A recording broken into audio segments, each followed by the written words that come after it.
Ndagushimiye inshuti duhuriye hano muri Clement 24 twikomereza inkuru yacu nziza. Nibuka neza mu gice twashoje G yari yabaye nk'umusazi yamaze kumenya amakuru ko wa mama w'inzobe Penina nyina w'umucuti we arwaye kandi ko bishoboka ko yabara mwandusha. Nibuka neza kandi Scovia abana na Peter ndetse twamaze kubona ko burya Peter ni boss afite imitungo myinshi mwanditseho ariko niba abantu badakunda kubigaragaza. Nibuka neza kandi Kezia umudokiteri ukora mu bitaro bya Peter yaragiye kumukora amakasi. Mama wa Kezia we ntazi ibijya mbere. Kezia wikundira pizza agakunda iPhone agakunda n'imodoka ari we Teta. Ndagutumiye niba duhure hano ari ubwa mbere tumenyanye ikaze ngende Clement kora kuri subscribe mwebwe tumaranye igihe hakurya murabizi reka dukorere umuti hano hose tuzajya tugerageza turebe ibyatuma tudacika intege nyine. Nawe kora kuri subscribe ibyo byo ni ngombwa ibindi tubiziranyeho reka twikomereze. Ikaze turi muri gatandatu wowe mushya ngiye gushyira link kuri comment urutangira n'igice cya mbere nuhagera naho ubwo nyine urakandaho kuri subscribe na like n'ibindi. Umugabo w'umugore w'umumeni y'amazi yari itambitse asanga agiye nk'umusazi afite icyuma ibasi yanjye umugore wanjye gute ushaka kubura icyuhiro kuki ugira nk'umuntu ushaka ko bagutinya. Umugabo wa mugore nuko yabwiye G ese ubundi reka nkose ubundi urabivuga iki urambaza ikira. G ibyo bivuze yakanuye amaso ijisho ryahiye ryabaye urunyanya ukagusha umugore wanjye ukamungabanya unibasangira yimenya ngo ndakubaza iki. Umutipe yaramenyereye uri bukambira kayisume kagwa yarazi ko burya ari buno rero yegera G ngashaka umutera ingumi yewe bitunguranye. G yahise azamura icyuma gityaye kubi yari yagishe inyuma y't-shirt yari yambaye ku kibuno bose base bikangara bahita basubira inyuma bagwirirana mbega cyajye unyigizeho wadanje ubu unyegereye nakwereka ko burya nari muzima genda umusazi mu bandi. G ibyo kandi babagazenguruka bereka icyuma bose bagwirirana nayifu nyine byari ngombwa ko bamuvira mu nzira. Yawunyuzeho yiruka nk'umusazi afungura imodoka anagamo utuntu yarakuye muri ghetto ye imwe ya mbere. Imbere wa mugore Penny nawe yamukodeshereje nyine atarahaza iyo ghetto nayo yarakifite nyine. Imodoka yitwaye nk'umusazi abo baturanye basigaye bumiwe bagomba gusigara bibaza ibibazo by'ibibazo baburira ibisubizo nyine nk'abantu bo mu makaritsiye bibaza ngo uyu musore ngo ni ibiki noneho ngo ibyo ntibisanzwe ngo mwitege kigiye gukurikiraho. Twibye ko kandi ari ubwa mbere yarazanye imodoka aho mu gipangu imbere bahuraga nawe atwaye nyine cyo ukanyinisha ubuzima bwanjye ukawukinisha uzicuza ibintu wankoreye ukanyica mpagaze nkiri muto nkubwiye kuzicuza n'imbere y'Imana do. Ibyo rero G yabivuze arimo kubira ibyuya nubwo mu modoka ya Penny na nyine harimo AC ariko ibyo byaramubiraga agasesega ku mutima nyine akari ku mutima gasesekara no mu maso. Reka tugaruke muri salo uko cyacyo mu iki cyobe cya Penny cyari gifite isahani kiri kurya arimo kurana televiziyo yabo nini. Phone rero iyo muntu kirahamagaye ntago arazi ibijya imbere kuri G arebye umuhamagaye yari G yarebye impande no hirya kugira ngo umuhungu we Pato atumva ibyo avugana na G amwikinga nyine ngatabibona. Icyo gihe Pato yari mu cyumba cyarimo kureba movie. Ese G ko jye utansezeye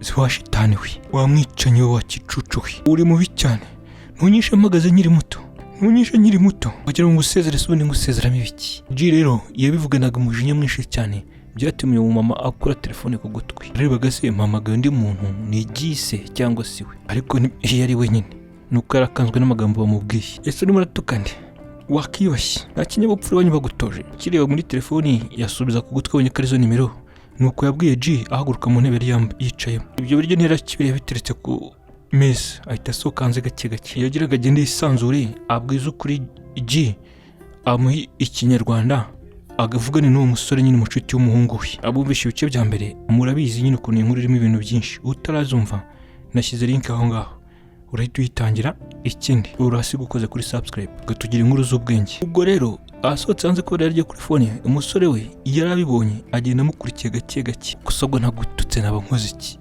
ndi hafi nagucana n'iki urubizi kurwaye byari gushoboka kumbwira tugakoresha agakingirizo wabikuye ngiye ko ndwaye izo nzo ziri kurota nibwo kuki nabimenye uyu munsi nyine uri mu cyane umugore uri shitani ariko buretse uri kivume gusa ngiye sinzapfa ngiye nyine tuzapfana zakwitendeka wenda kubwiza ukuri. Sege urimo uravuga ibiki wasaze urano kagiye uko ibone urano turi ku rwego rumwe ngiye ngubwije ukuri ngiye kwipimisha insanga ndwaye aha tuzagabana inzo za leta ariko nzajya prison yo bakujyane muri muruke.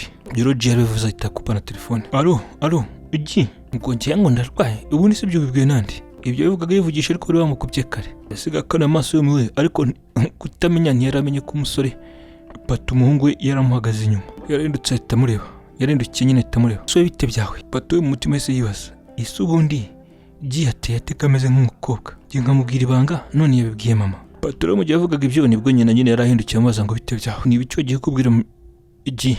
Ikibazo nyine yaramubajije rero Pato yarabuze agihera kugira ngo ahe igisubizo nyine. Reka tugaruke kwa Kezia rero. Se doctor kunjyanye aho njyanye umuntu atari mu rugo. Ibyo Kezia yabivugaga Teta nyine abivuga mu ijwi ryo umuntu wasinze nyine. Bitewe n'ibyo bari bamushyiriye muri yaje ndetse na pizza akunda yaragiye atayiriyeho ndavuga Teta. Ibyo rero Teta yabivugaga arya mu cyumba cy'umudogiteri ku gitanda muri ayo masaha y'umugoroba.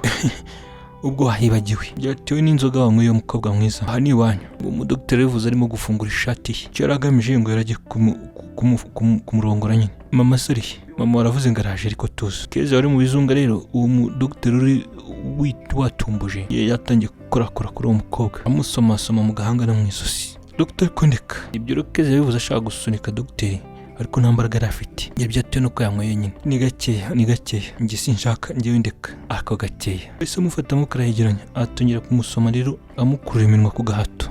Njyewe ndeka ariko ndakubwiye. Aha uraje urabikora bishaka ariko yari atangiye kumukuramo imyenda. Yamukuyemo imyenda yose, ikanzu, isutiya nako hasi nyine ingufuri byose bimukuramo yabinaze hasi. Yamusize nk'uko yavutse arangije aramuhindukiza. Amaze kumwubikisha inda rero undi yahise amufata amaboko.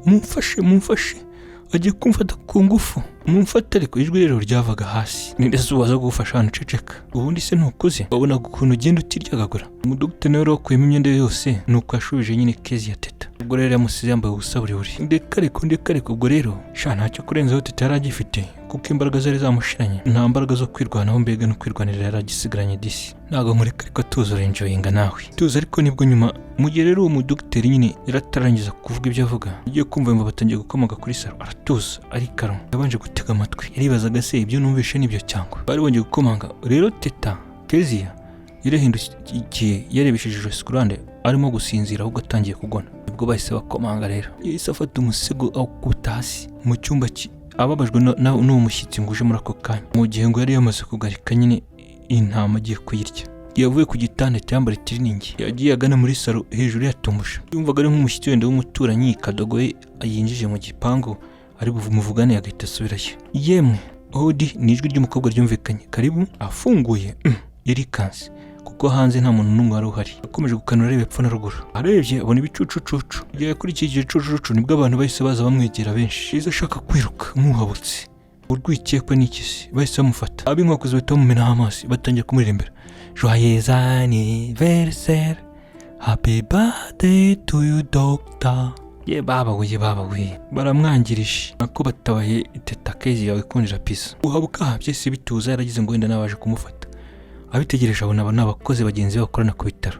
Harimo nyine abaforomo n'abaforomokazi n'abadokiteri bakeya ndetse na Peter Sabe yararimo. Gavin nyine cyangwa Gavin bitewe na pronunciation yawe na accent yawe byose biremewe. Undi yareje indobo y'amazi bahita bamumenaho yose. Iwi murekera yavugiye hejuru arimo guseka. Ubwo ku mutima yishimye kuko imbere yaraketse ko barabaje kumufata. Nibyo yasekeragamo rero. Bamufashe wenda imbere batangira kumusiga keke bagana mu nzu muri saro ye. Gavin rero cyangwa Gavin uko kubyita yiri inyuma nyine ndavuga Sabe. Imodoka zabo bari baziparitse inyuma y'igipangu. Dr. Yungu rero we yari yibagiwe ko umunsi ari anniversaire ye rwose. Nta makuru yari afite. Ariko rero imodoka ya Dr. iyo yari iparitse mu gipangu. Peter mu gihe yinjiraga arebye hasi abona inkweto ebyiri z'umukobwa iy'iburyo n'iy'ibumoso. Izo nkweto bari bazitaye hasi nyine zitatanye nka metero nk'ebyiri rumwe hari undi hariya uturutse ku modoka. Ubwo rero byari bisobanuye ko izi nkweto umuntu wazikuyemo ntabwo yazikuyemo mu buryo busanzwe. Peter Gavin yahise yunama atoragura urw'ukuguru kw'ibumoso ararwitegereza. Urukweto rumeze nk'urwa Kezia Teta. Urukweto namuguriye hashize ukwezi mbere yuko atangiye kunyanga nyine. Ariko Imana ishimwe ubu mfite Scovia 10. Imana ishimwe. Uyu mukobwa nawe namukunze cyane ariko yaranyanze. Ibyo bivuze yitegereza urwo rukweto rumeze ngo nk'urwa Kezia. Nibyo yatorwe n'urundi arazegeranya ariko arebye muri izo nkweto yarikanze nyuma yo kubonamo inyuguti ebyiri. Byari G na T. G kuri Gavin na T kuri Teta ariwe Kezia. Ibi ni bikira. Izi nkweto ndazizi ninjye waziguze. Ninjye wazihema mano Kezia Teta. Ubu se Teta ari hano. Rero Peter yagombaga kwibaza byinshi tinjira mu nzu. Ageze mu nzu asanga barakirimo kuririmba no kuturitsa byandi biturika byo muri anniversaire. bahimbawe baririmbira dogiteri gato barimo kuzifungura bari bazanye nyine. Mana we murakoze mbega surprise murankanze kabisa sinabyibukaga nta makuru nimfite sinibukaga kara nive yanjye. Dr. Mugema yavuze atyo muri ako kanya nibwo Gavin Peter yamwegera ahita amwongorera. Dr. Bite ese kuri toilette hano mu nzu ni yabimwongorera mu gutwi bose uraca hano gutya kuri koridoro hagati y'ibyumba byo hirya urabona umuryango wundi reka nkujyane oya komeza reka bakomeze bagukatire gato ndigezayo. Gavin rero yabwiye gutyo Dr. Mugema. Gavin akomeza kugenda agana kuri toilette wicyo shaka kona yagira ngo arebe kabona Teta kuko arabizi ko Teta ejo yari bwivuye mu bitaro nk'umurwayi. Uyu rero Peter ntago gahunda yari kujya muri toilette koko oya yanyuze ku byumba yese abona icyumba kimwe kidafunze neza afungura urugi arebamo yabonye umukobwa uryamye yihindukiza mu gitanda bigaragara ko ameze nk'ushaka gutabaza ariko ijwi rikanga gusohoka. Impamvu nta yindi nuko yavugiraga mu ijwi ryo hasi. Nibwo yasubijeho urugi yegera umukobwa ahita abona Kamusi aravuga ati ndamusi. Bari bamworoshe ishuka ahagaragaraga mu mutwe ariko muri iyo shuka ukabona ko ari umuntu uryamye ariko atambaye. Ngiye Dr. Ndeka nabibumbiye hasi mu rugo wansenye mu biki hanihe. Uwo mukobwa ariko nubwo yavugaga gutyo wumvaga rutava mu kanwa ameze nk'uwasinze. Teta Kezia Gavin yavuze atyo agenda agana hari ku gitanda. Peter ni wowe njyana mu rugo muri hano Peter. Uwo mukobwa akibona Peter nyine Gavin sabe nuko ahise amubwira ibivuze arambura amaboko byatewe n'iki kuko uri hano. Ubwo rero Peter yarumiwe dore ko Dr. yibazaga aba bashyitsi bazi iki kuko abantu baza mu banshyira mu bintu wundi nashaka ubundi bya anniversaire ni ibiki. Nta kibazo baranyangirije aca ibinoko ariko uyu munsi urarara hano ndakurarana uzavana ejo sha ndakongera umuti. Uwo mudogiteri rero ugiye gufata ku ngufu nuko yivugishije yaganaga mu cyumba cye ariko mu gihe atarangiza kuvuga ibyo yavugaga yikanze akanura amaso asanze boss we Peter Gavin ahagaze hejuru y'uwo mukobwa wari ku gitanda yoroshishuka. Amaso ya Peter yahindukira akubitana amaso n'umudogiteri imbona nkubone nyine. Reka tugarike ku rundi ruhande. Penny no mu mama y'ikiyobe nyina wa Pato yari arimo kwitegerezanya n'umuhungu we amureba nabi bitewe n'uko yari yavumbuye ko umuhungu ari bamuraburisha. Ugiye kubwira G ngo uko nyina arwaye subiza niwe ugiye kubwira G uko ngo ubuzima bwanjye buhagaze. Mama reka nkubwire uko bimeze dore icyambere ariko uransobanurira icyambere cy'icyo nta bisobanuro byo nshaka Pato ko wigize nabi umaze kongera hano umwana nyabashye wigira nk'abagore ukajya kumuramo imyenda ukaneza rubanda ukaneza societe gusa inshuti zawe zo kujya kubwira iby'ubuzima bwanjye mu buhe buryo se nta soni. Mama ntabwo ngiye nabwiye abashuti banjye bose nukuri mbwire nukuri mama nyumva nabibwiye G gusa. G ni umuntu wanjye wa hafi ni umuntu duhana ibitekerezo njye nashaka kumugisha inama njye neza uko mubikije ibanga kwa narahiye sinzi ubwo se bikubwiraga iki ariko abantu ba fake nyamara Pato nuri umwana wanjye wagira ngo singira kubye ntabwo njye ufite wagira ngo nagiye mu bitaro bampindura umwana soni gicucu gusa kunyiciye izina k'ibintu byose byangije uramemukiye Pato. Nyina nuko yamubwiye yagana mu cyumba cye nyina rero yirakaje umuhungu we Pato agenda amukurikiye inyuma nyine nyuma yahise agera imbere mu cyumba itavunira mu rufunguzo. Ariko mama nyumva gicucu gusa hari abajyama baramaniga ya fake ubuse G yankoreye ibiki jihadi ngiye nkamubwira none neranije na mama ameze nk'abakobwa se ni igicucu gusa ntabwo ngigira. Pato rero nuko yarimo kwiciragura wewe ngo ginga muteje nyina ngo bimubwiraga iki. Umujinya rumwishe cyane atafata phone ye yafashe phone atitira bitewe n'umujinya ahamagara G. Phone ya G yaciyemo G afata phone umuyaga urumvikanaga bitewe nuko yaratwaye imodoka yafunguye n'ikirahure. Urambaza iki vuga G yavuze atyo nagutweki ariko G reka nkubaze ikibazo ngiye nkakubitsa ibanga ukajya kujajwa ukajya kubibwira umuntu nakubwiye nkugisha inama ukabwira mami ko nakwizeraga nka bro nk'umuntu w'G nk'izina ryawe uneje abantu bamukaritasi we uri fake kabisa wagira ngo uri umukobwa. Ninde fake man ninde fake uravuga njyewe cyangwa uri murivuga wagicucu wowe na nyoko ndabarwaye ntimushaka no kumenyera no kunesha umutwe uri muravuga ibiki G ihita ugarura niyo modoka yacu umunwa wagira ngo nta fero ufite nta gituzo ufite se ukajya kuvuga ibintu byose ngo ihita ugarura imodoka yacu. Njye nawe umenye ko n'ubucuti bwarangiye nicyo uvuze mu buzima wowe batangiye gutukana rero kuri phone we na nyoko ni mudafite igisobanuro nyoko mwicanye mubi yewe nyoko arashaka kunyica aranyishe magazi ndabyemeye nibyo nanyishe iyi modoka ni muyibagirwe nayo nzagarura iwanyu ntawe nzagaruka mwama bicucu. G yavuze cyo itakupana phone G uri muri vugisha ibiki uratuka mama wanjye njyewe. Ibyo rero Pato yarabyivugishaga ariko G yari yakubye phone kare telefone yasubije mu mufuka mujinya mwinshi ahita yifata mu mutwe. Wa mukozi wabo yari inyuma yabo rero uwamwita ngo ni Karyasi yarimo kumwitegereza gicucu kibi gusa nta n'inshuti kurimo. Pato yarimo kwiciragura atukana ahindukiye akwitanye n'umukozi wabo nyine mutanti niwe amwita ngo ni Karyasi cyarabyibushye nacyo gifite ibitayi nyine yarimo kumwitegereza. Ese bro Pato ni iki kibazo? Nta kibazo komeza akazi kawe nawe. Yamushubije gutyo yindukira ashaka gukomeza ibintu narabibonye kera, nari naranabimenye kera, natinye kubikubwira, nari nanze ko byateza ibibazo mu rugo rwanyu. Aha, njye mbifuriza amahoro, sinshaka umunyirukanira. Umukobwa yabivuze gutyo abivuga cyane. Uwo mukobwa nawe ntanyimenya kuvugira mu mutima. Nibwo Pato yahise ahindukira, yumvishe ibyo umukobwa yavugishije, aramureba. wamenye ibiki? Wamenye ibiki mbwira? Si ibyo wavugaga si kurongo mucuti wawe? Nta nshuti mbonyeho. Igiki? Sobanura ko urasa ku ntego. Nuko Pato yabwiye umukobwa, yahise amwegera kugira ngo yumve ibyo agiye kuvuga. Nari mbizi neza ko mama waryamana n'uriya mucuti wawe. Urango ni Jihadire ngo ni Ji. Mugeze hano gutira imodoka. Uvuze ngo cyowe urimo uravuga ubuye bucucu. Nukuri Pato, Vembere, urumva ibintu uri kuvuga? Ndagukubita inshyi. Mbabara Pato, umukobwa agiye arimo gutitira. Uvuze ngo umujinya wa Pato yarawukubye nka kanga, yawongereye mbega yenyegeje. Ndetse Pato ntiyigeze yemeranya n'aya magambo y'umukobwa wawe igitango Karyasi yaramubwiye. Bitunguranye umusore ngo ni Pato yahise acecekaho gato. Imodoka ya mami nta makuru mfite bayitizaga Ji. Uyu munsi arabuze ngo mama ngo namwicanye. Igihe namubwiraga ko mama arwaye yarikanze cyane, yikanze kuruta nanjye nkibimenya. Igihe afite umujinya mwinshi imodoka yivanye hano nabi, arimo guca ibinuko. Kandi biriya si ibisanzwe, undi yatwaye imodoka aba yigize umwana mwiza kuko aba yaje kwitira hano. Aranutse arambwiye ngo imodoka nazayigarura ngo mama yaramwishe. Ubwo se impamvu ni iyihe? Uyu mukobwa iva byavuze bishobora kuba biri mu kuri. Nibyo, bishobora kuba ko umugabo nashakisha gutesha umutwe mama yereke igicucu. Inshuti yanjye, uwo nitaga inshuti magara ungira inama. Kuki se atangiye kunuka? Kuki se amakuru y'uko mama arwaye amukanze cyane? Wavuga kano kiki buriya? Ji ni wowe.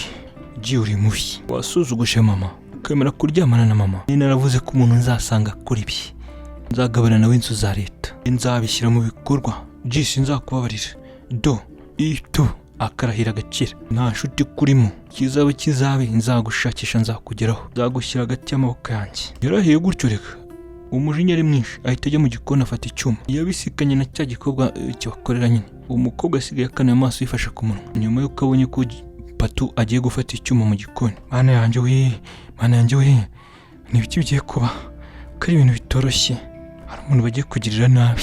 Ibyo rero wa mukobwa yavuze yifata mu mutwe, akongera akifata ku matayi. Ubwo rero Pato ntabwo yageze kure, yahise ahindukira, icyuma kijugunya hasi mu mujinya. Sinzi icyo yari atekereje. Azamuka yihuta ku cyumba cy'ababyeyi atangira gukomanga. Rero nyina ntiyamushuje, igeze ko nyina yasohotse. Umuryango w'icyumba cy'ababyeyi be ntabwo wari urimo urufunguzo, yakubise imigeri.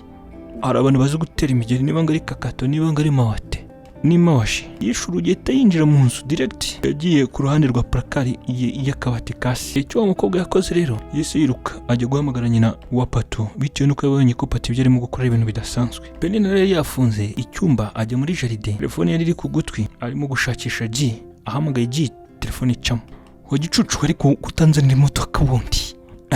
Wahisemo kunyicuza ko urwaye. Ntabwo ngiye gupfa. Ndacyafite igihe hano ku isi, ariko nzakugirira nabi. Imodoka ntabwo izongera kugaruka. Ibyo wankoreye iyi ni impozamarira. Iyi modoka nanjye ndayigukana. Ibindi bivugisha njye n'ibindeba icyo nshaka imodoka yanjye yizana. Urimo urakina na leta. Ayiwe, ndabyiruka biragihita bigera muri polisi aho kuyizana hakiri kare. Nta n'ubwenge ufite, wowe jya aho ushaka hose. Ariko bakubwiye ko njye ntari city boy se, njye ntawe nzajya kukureka. Iki ntazi se bikubijyanye n'imodoka, uko umuntu yayirya undi. Gusa umenye ko na nyuma y'iyi modoka amaboko yanjye niyo nzakoresha, nzagufatisha tu. Dore ndarahiye. Ji rero ibyo yarabivuze mu mujinya mwinshi, telefone barayikupa. Wa mugore w'icyobe ngo Penny irasigara iyo telefone mu mpungenge. Ubona agezemo akantu k'ikango. Telefone ikubita hasi mu mujinya, atangira kwifata mu mutwe. Mama yumvishe amuhamagaye, agiye kubona nawe umukobwa nyine ubakorera aje yihuta. Ni ikihe kibazo? Ni Pato arashaka kwica umuntu. Amwicira iki? Penny rero yabivuze nayo itahaguruka, yakanuye amaso, yiruka agana mu nzu uwo bakwereka mu gipangu cyawe. Yagiye ashoranye n'uwo mukobwa ubakorera. Muri sera kubitanye nanditse kubakubitanye na Pato afite pistoli ntoya yasi. Pato afite pistoli. Uwo mukozi rero niwe wari ubwa mbere wamubonye mbere ko afite pistoli. Ahita yihisha inyuma ya nyirabusha Penny na nyine umudamu w'icyobe. Pato uri muzima cyangwa urasase? Iyo intwaro yasuyijyanye. Mama njyewe ndeka, hari akazi kayo yagenewe niko igiye gukora. Se urabyemerewe? Subizayo intwaro yaso. Yabwiye nabi umuhungu we. Mama nunyitambika nawe ndakurasa, ndagushuti nka mama. Pato yarabivuganye umujinya mwinshi. Mu gutunga imbunda nyina pistoli. Ayiwe, ntujye ubibona muri filime z'abazungu se bibaho nyine. Nyina se ko abizi uko iyo umuntu agutunze imbunda bigenda, nyina ko yahise azamura amaboko hejuru yewe. Ubona afite ubwoba. Cya gikobwa cy'igikoze ko cyari cyishe inyuma ya nyirabuja inyuma y'amabona ya nyirabuja nyine, ni nyirabuja ni munini, icyo gikorwa ni kinini. Reka twigarukire kuri wa mukobwa Scovia. Yari yarangije guteka ibintu byose ari kubishyira ku murongo. Umwe mu bana baturanye na Sabe rero yaje kumukomangira na Gavin nyine. Hari umuntu ugushaka inde, ni umusore uri hariya hansi, ni umugabo uko yabajije uwo mwana amaze kumbwira yahise yirukanka. Scovia rero nibwo yagiye afite impungenge, nibwo abonye imodoka ya kijyambere yiparitse hirya. Umusore niwe wari uyegamyeho nyine, ubona wibogari nawe. George uje gukora iki hano ko bwije? Se narije kukureba Scovia, hari ibise nkubonye nkaho gake. Ntabwo ari bibi, ariko amasaha yagiye. Ngenda mfite umusheri. Oya, maze igihe nabona mu maso hawe kwihangana byari byananiye, maze igihe nabona ibitotsi. Ni ukuri Scovia. Se George, ubwo ibintu uri kuvuga murashaka gusobanura iki? Nuko nyine Scovia yabajije umusore ahita amwegera. Scovia, ubwo icyo nshatse gusobanura ntabwo arakimenya koko. Nshatse gusobanura ko ngukunda cyane, kuva nyikubona umunsi wa mbere umutima wanjye uravuze ngo nese numva ko ari we mugore wanjye wa nyawe. Ni ukuri nta wundi, ni wowe wanjye, ni wowe nashakishije mu myaka yose, ni wowe nari ntegereje ngo ninkubona tuzahite dutangira umuryango unezerewe cyane, uw'umugore n'umudamu we, umudamu n'umugabo we. Nako ni wowe ngomba guha ibyanjye byose, nkaguha urukundo rwanjye, imitungo yanjye, nkaguha n'ibindi byose uzajya ukenera. Ni wowe rega nta wundi Scovia, ni wowe turi kuvugana. Ayo mahirwe kandi nta handi ugomba kuyajyana. Yame ayo mahirwe nkwereke. George, Scovia yahise atungurwa n'ibyo uwo musore wari wegamye kuri icyo kimodoka cyiza yari kumubwira. Ubwo Scovia yamwegereye rero kugira ngo bafatane amaboko. Ku rundi ruhande abantu babiri, umusore wacu Gavin Peter Sapi n'umudokiteri wo ku bitaro bye barimo kurebana imbonankubone. Bosi dogiteri yishimaga mu mutwe, ubona yagize ikimwaro, ameze nk'umugabo wanywe igikoma cy'umwana, yananiwe kwisobanura. Ese reka nkubaze dogita, ibi ni ibiki kuko byaguye? Ni ibintu nk'ibi ni ibiki? Ni ukuri byangwiririye bosi. Shawura ntongo ese neza ko wakora ibintu bidakorwa, ibintu bya fake nk'ibi ngibi. Uri umuntu nizeraga cyane w'inyangamugayo. Yewe nzi ko uri umuntu w'inyangamugayo, umwana mwiza ariko umuhanga. Urantongoye uransebeje nanjye kabisa. Gusa ko uzi imiti yatuma umuntu ahita asinzira cyangwa agasinda, ukaba wabikoze ugasindisha uyu mukobwa kugira ngo mwinjirire mufate ku ngufu, nta burenganzira yaguhaye. Ubu ibi harimo urukundo koko? Nibyo koko nkawe? Bosi Gavin, mbabara no kuri Peter, urabizi ko turi inshuti kuva na kera njye nawe, iwanyu bataranakoraga ibi bintu byose. Ni ukuri mbabarira pe, ntugire umuntu ntuneze umuntu ari wese. Reka ibi bintu bibanga ryanjye nawe tu, mbabarire kabisa, uhambere nk'inshuti nyanshuti. Ukuri ndakwinjiza, ntugire umuntu ubibwira, sibyo? Gavin yariruhukije, ubona yumiwe. Gavin yahise yegera umukobwa amworosa neza, yashakaga ko yamwegura ku gitanda kugira ngo amusohokane. Dr. yaramufashije, bamwambika imyenda agira ngo abe ari we wisohokana. Badateruye, aramutera amufata ku rutugu, amunyuza mu muryango w'inyuma wo mu gikari. Abandi bari muri salo kugira ngo batamenya, bamwe baje kuririmba ibya anniversaire yewe. Niwe wamwishyire mu modoka uyu mudokiteri. Bito niwe yagiye atwaye amusubije iwabo. Iboni ryarumvikanye inyuma y'abakizi ya Teta. Nyina rero yumviho ni vuba cyane, yahise asohoka yihuta afungura portail, yagira ngo arebe abo bashyitsi. Yakanzwe no kubona Peter ateruye umukobwa we, mana yanjye, n'ukuntu bapinga Peter. Kezi ya Teta. Nyina yakana amaso yirukaho agana umukobwa we. Tuneze amatwi twikomereze, ariko tunibuka ko uyu Peter Gavin cyangwa Gavin uko byita, uyu Sabe nyine hari umutego yateze Scovia, arimo aracyari kumwigaho. Arashaka kuzamushaka akamurongora mukamugira umugore ameze nka zahabu ngo yanyuze mu ruganda mu muriro mwinshi. Reka dukomeze turebe uyu George niba atari we mutego uyu Gavin rero atega nyine Scovia. Warakeka ko Scovia ashobora kuziruka agahita amucika akurikiye ubukire, bitewe nuko we azi ko Peter ntacyo yibereyeho, nk'uko natwe twari tubiza. Wumvishe ibice bya mbere utarabyumva, link nashyize aho ngaho muri comment. Umwana wanjye wamugize ibiki? Yamufashe gutyo, arimo amwakira nyine yitegereza umukobwa we, abaza Gavin gutyo. Hari ahantu namusanze, musanga atari mu maboko meza, biba ngombwa ko mufasha mpita mugarura hano vuba vuba. Nuko yashubije umumama. Jimmy nawe yahise aza yihuta kugira ngo afashe nyina binjize mushiki we nyine, byagaragara nk'aho akiri mu isindwe. Amujyana mu cyumba cye kuko niho bari bagiye kumuryamisha nyine, ndetse yagaragara nk'umuntu uri mu bitotsi byinshi, nk'umuntu wasinze nyine. Ubwo rero Peter we yahise yicara muri salo mu gihe abo banyamuryango bari mu cyumba bajyanye umukobwa bamwitaho nyine bamureba. Nibwo rero Jimmy yahise asohoka aza muri salo. Sister wanjye wamugize ibiki? Wamumwishije ibiki? Kadasanzwe asinda. Nta kintu amutwaye, icyo namukoreye namufashije gusa. Urumva bro, wamusindishije. oya njye nasanze yasinze tayari. Byagenze bite ko yavuye hano agiye guhura na dogiteri? Mama rero watetanye nuko yasohotse aza muri salo avuye mu cyumba cya Kezia. Mama ni amakuru maremare, njye menya ari nk'inkuru ndende, ahubwo njye ndumva waza kubyibariza umukobwa wawe. Nabyuka ubwo araza kubasobanurira Gisimbisi, njye namufashe muzana hano gusa. Murakoze kandi Kevin rero Peter nyine yabasubije gutyo ahita ahaguruka ashaka kwigendera bamwitegereza. Mama wa Kezia rero yarimo guhigima nyine ariko ubona afite wasiwasi ibintu by'ubwoba nyine nk'umubyeyi. Arangije asubira mu cyumba ajya kwitegereza umukobwa we warimo kugona aho ku gitanda bari bamuryamishije n'umuhungu we Jimmy nyine umusaza wa Kezia. Byagenze urya gusinda mu biki wa mukobwa we, ubu ntabwo uvuye mu mabi. Ibyo bivuze rero arimo gufata mu mutwe umukobwa we nyine. Reka twigarukire ku rundi ruhande. Scovia yarimo kwitegereza George uregamye ku modoka ari ufatanye mu ntoki. Nyuma ko yarabwiye uwo mukobwa amagambo aremereye yari yatumye umukobwa nyine Scovia wacu yumirwa. George, Scovia nukuri ibyo ntibigutera ikibazo, niryo banga riremereye rikomeye nabitse mu mutima kubera wowe.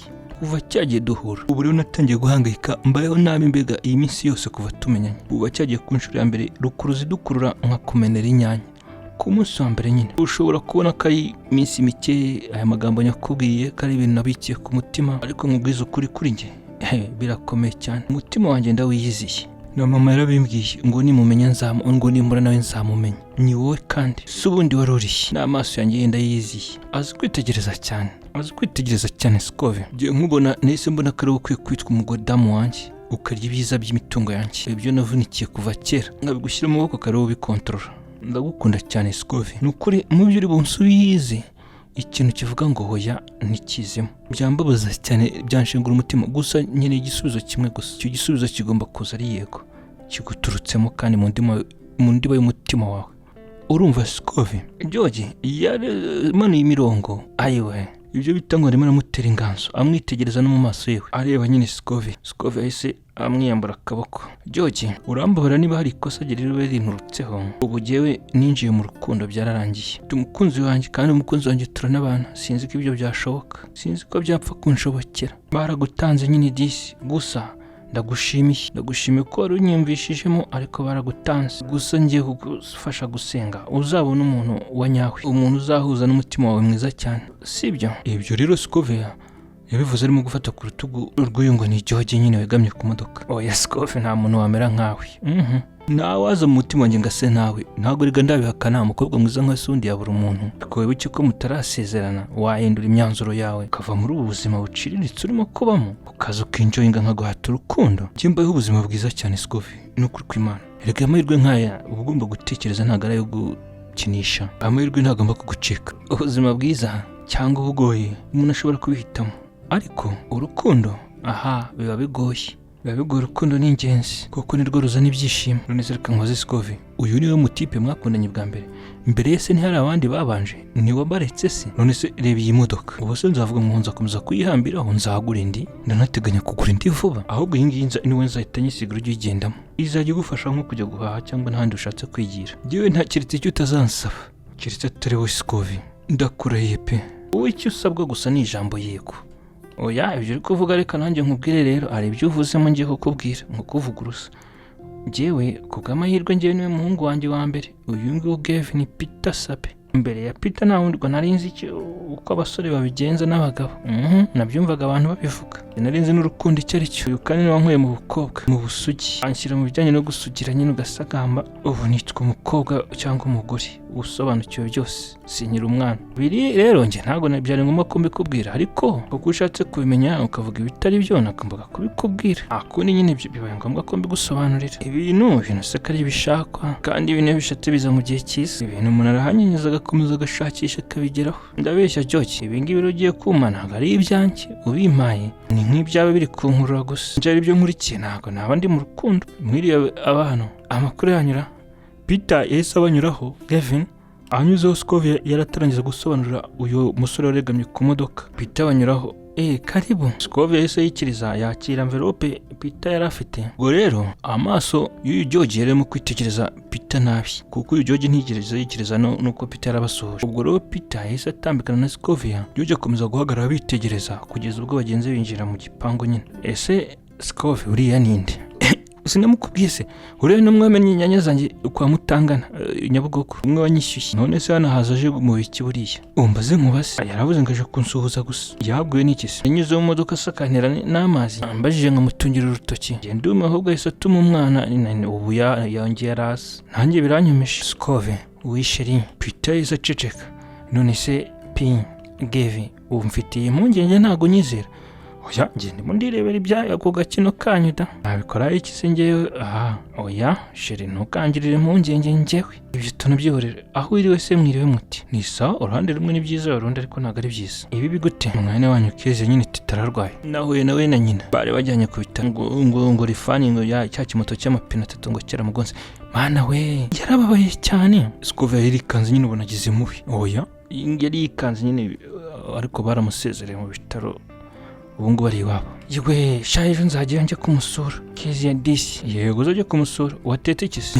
ndabikubwira nibanga banza ujye dushe Skove rero yeze atangira gufasha Gavin nyine gukuramo ishati ibintu nawe utangiye kujya unyinjiza mu byo kujya nunga kabiri ku munsi rero biramvuna nava hano noze mu gitondo zikari ibya mu gitondo ukaba ari ibya ninjoro urumva nyine ari bimwe nuko Skove yasubije nyine sabe Gavin bwarakeye mu gitondo undi munsi mushya mama Keze yaragiye mu cyumba cy'umukobwa we hatera igikombe kirimo igikoma nyine gitekanye n'amata yaragiye kure umukobwa ko yabyutse ngiye telefone yanjye iPhone yanjye ahubwo ukutangara telefone yanjye ngende yishaka ibyo rero nibyo nyina yarasanze umukobwa ari mu gitanda yafunze amaso arimo kwivugisha ese teta nyina yaramujongoshe undi yitekanga arareba mama ese uri mu nzozi mararota cyangwa mama se nisangaye sama n'igice nyina nukamubwiye undi rahumbye arongera arareba yifata amaso arirambura iwe umusore ikizame ku ishuri mama singiye gukererwa ko biri butangire saa 2 mama kuki utambyukije kare ngiye amakuru y'ibizami bya subwo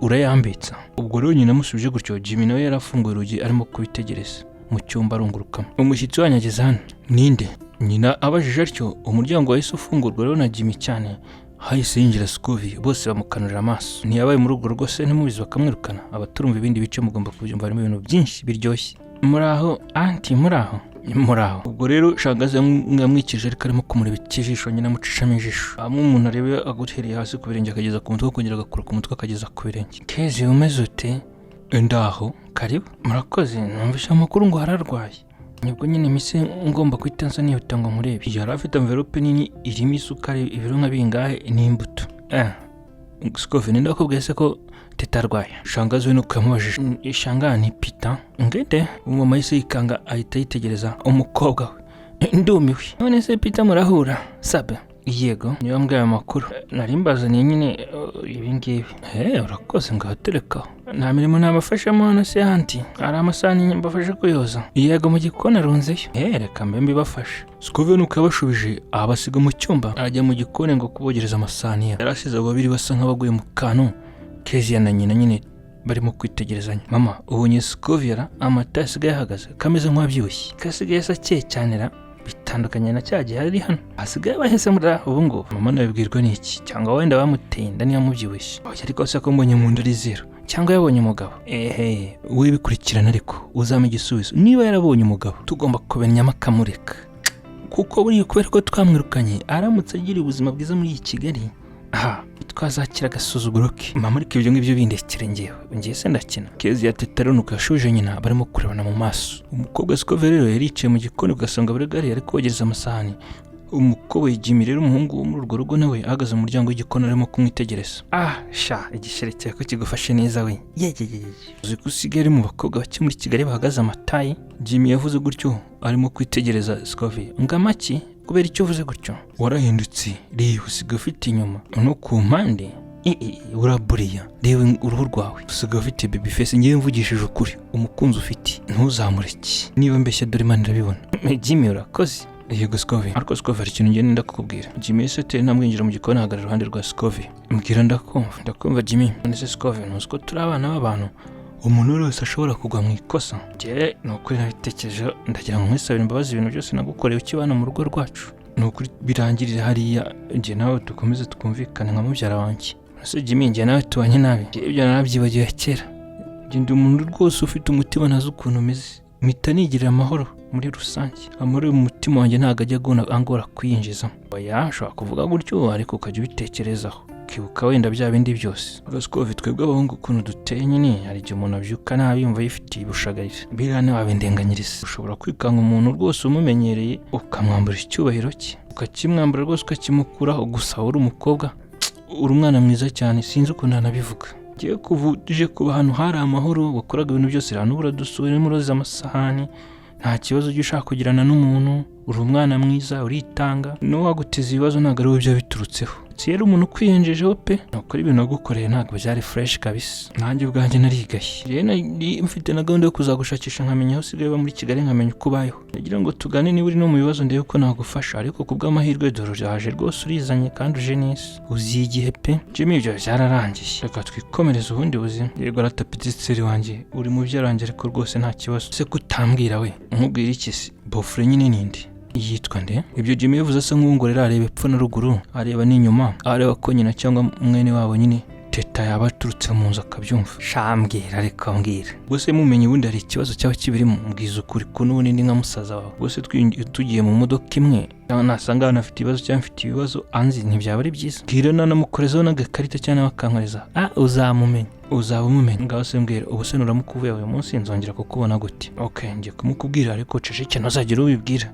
We, oya, sinshaka ko Kezia teta nyine na shangazi babimenya. Nukuri ibyo ntibigutera ikibazo. Hano mu rugo sobona njye ntikinira izanjye. Arabizi nta muntu ushaka kumenya ibyanjye, ngiye ibintu byanjye bari ibintu bya bucece. Bwombo. None se yitwa Peter. Ngo Peter, ese amazina muyaciki kuki muyakunda? Mwara yasari. None se wa musheri wa Kezia ntitwaga Peter nyine umwe wazanaga indabo. Umwari waravuye mu bye. Umwe nyine yanze kubera ko nta kintu yarahagaze nta kashe. Nuwo nguwo.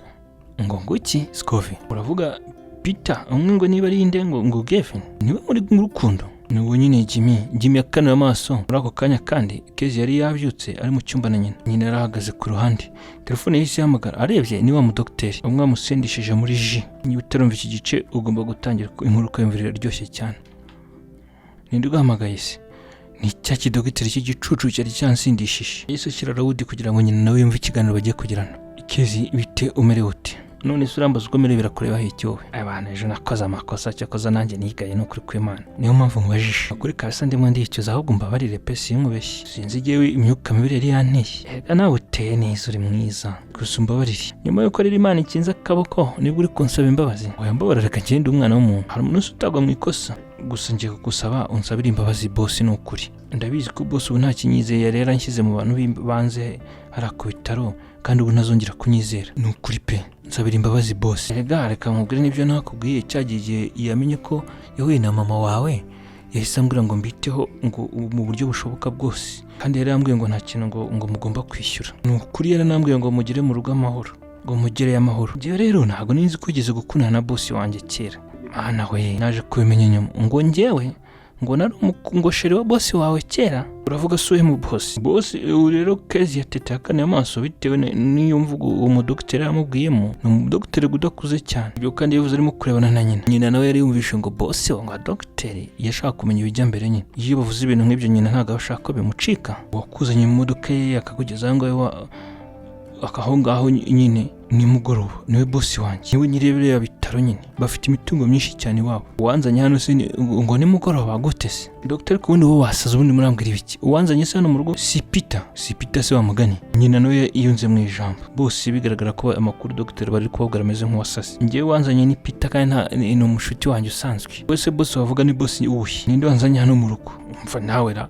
None se ninde wundi nyine se ubungu wumvuga si Peter? Si Gavin se? Sabe. Uyu boss wanjye bira bitaro n'ibyo bimwanditseho. Aha nyine bakuzanye akoze impanuka. Ibyo byose rero Dr. avuga amazina ye yose atatu. Amazina ya Peter nyine ngo ni Gavin ngo Sabe. Kezia rero na nyina ayo makuru yarabacanze cyane baratungurwa. Bagomba gukanura amaso bakareba. Ku rundi ruhande reka turebe umukoboyi wacu G yari kuri bare mu gitondo mu rukerera. Icyo cyari icyayi cyaramaze kunywa amacupa ane ari kurya gatanu ngo arimo atuma ngo ibibazo ngo bigabanuka mu mutwe we. Ndavuga Jim yahise akora umufuka ya iPhone telefone ya teta imwe ashaka kumurya arimo kwitegereza. Telefone ngomba kwirya nkabonamo akantu ibindi bikaza nyuma. Ntago ngiye nzongera gukina n'intusi n'inkima. zakurira imineke ndamuka napfuye n'ubundi barankongeje nzapfe ariko ngomba gupfa nanariye. Ibyo rero yabivugaga asi yisetsa ubwo kari kamaze kumugeramo amafaranga. Ibyo byibwiraga arimo guhindukiza ya telefone ayireba inyuma ku maso atatu avuga ngo agiye kwirya nyine telefone iPhone ya Teta ihenze cyane. Murabizi ko byatangiye nyine mu gice twabanje. Utaracyumvishe link yo muri comment ugatangira n'iyo story nyine. Wabibonye ariko buriya uriya musore aragaragara nk'umuntu w'umunyamafaranga ariko afite stress. Biri urabibona uti umwe muri abakobwa ari bicaye kuri ameza hirya ya G bari kumwe isupu nuko bavugaga iriya modoka y'amagisi y'umweru siyo wayizanye nyine ifite ibirahuri by'umukara. Ngaho marinye rero madiro tuzikine gute iriya telefone afite ndayikunze ntangiye gucira inkondo. Reka mwerekere ukuntu tugiye kubigenza. Twebwe tugiye kumwataka turagenda twigira nk'abantu bashaka kumuganiriza. Naramuka yinjiye muri tageti nibyo nitwamumwima ku buryohe turamuha ku buryohe. Inyuma yaho niba ngombwa n'inkweto turazitwara turetse dufatira twigendere umuhera mu mufuka ndetse n'iyo modoka twakorana n'abajyama tukarya pièce. Uriya mu mutwe we inzoga zimurimo yazirayemo. Twebwe birabe bitworoheye. Iriya telefone ariko ngenda ishaka iriya iPhone ni yanjye. Oya wivuga ngo iriya birakira n'icyo turagabana buri kimwe. Witangira kuvuga gutyo gusa kutangiye kwikunda. Ariko nawe nanjye iki tugende. Nibyo umwe amusubije atyo bahise bahaguruka bambaye amakora. Ubona amata yose ari hanze mbeke. Ubona byishushanije. Hejuru bambaye utuntu tumeze nk'utuntu tw'imishumi gusa. Wareba ibituzo ukabona ibintu byose biri hanze. Bari ku gahigo nyine bari gushakisha abakiriya. Gusa hari icyo utumva nyine business yabo hari yindi nyine si yo kwicuruza. Wareba nabi bakakwemeza. Baragiye bagira ku meza agiye yicayeho basa nk'abahagarara iruhande rwe nk'abijisha nk'abari kuvugana utuntu kugira ngo abarebe neza. Giye bitegereje niba yarabonye ntari nyuma afite abana beza bitese. Ni sawa nyine ni sawa. Twicarire hano. Kwicara se oya ni mwicare nta kibazo. Mutumize icyo mushaka ngende ishyura. Giye wari umeze nk'uwarazikara abantu ukabwira icyo umwe muri abo bakobwa umwicaye ibumoso bwe undi yicara iburyo bwe. Ugira ngo ntibari bamuzi ariko uwo musore yaraje kubumva batumije ibyeri ebyiri ziza dabane nyine nizo bahise babazanira. Urakoze cyane bro none soko wicaye wenyine. Ntago ari watubonye koko tuba duhari nta mushire se mwari mwazanye. Umwe yamubajije gutyo arimo kumufata ku kaguru nyine ku kibero cya G. Mu mutwe harimo business ibintu byinshi. Sinashakaga umuntu waza ko bari ruhande rwanjye. Sorry kuri Sohendi Samus. Ubwo wundi yari urimo kumufata mu bwanwa nyine kukanana nk'uko ndamwe muri ba So Beautiful. Abana bake abana bahiye abana batose. Ibyo nibyo bintu byanjye ariko nikundira ubundi. Ijinu kahise avuga ese Serive wabazaniye andi macupa atatu bano bakobwa wese. Bazanire binywere nibashaka bazikarabe. Ndahari ngende ishyura. G yavuze ati ariko wa musore we none sira modoka ni yawe. Yap nge nago ngira imodoka imwe ngira imodoka enye zose nizanjye nyine. None sibwo niki kigutera stress kandi ufite amafaranga ajejeta. Reba nk'iPhone yakona ni nziza. Zana turebe. Umwe aratangiye gukura telefone yewe ya iPhone. Giye hitamo tangura numero mushikusa. Oya izi ni nouveau modeli cyane nibwo zigisohoka utanyingirisa. Yamushuje gutya itashyira mu mufuka da. Giye akomeza kunywa byeri abakobwa bakajya bicarana ijisho ukabona mwiciye ijisho. Undi bari bafite bashaka ku buryo ngo bari bumugeze mu cyumba. None se ubundi bite ntago ugikunda kuburyohera nta kintu se wumva cyiza cya duturukaho twakwihera. Umwe yakoze atyo amubwira atyo nyine arimo kumanura kaneri yambaye kugira ngo amwereke ku mabere ye mu gituza.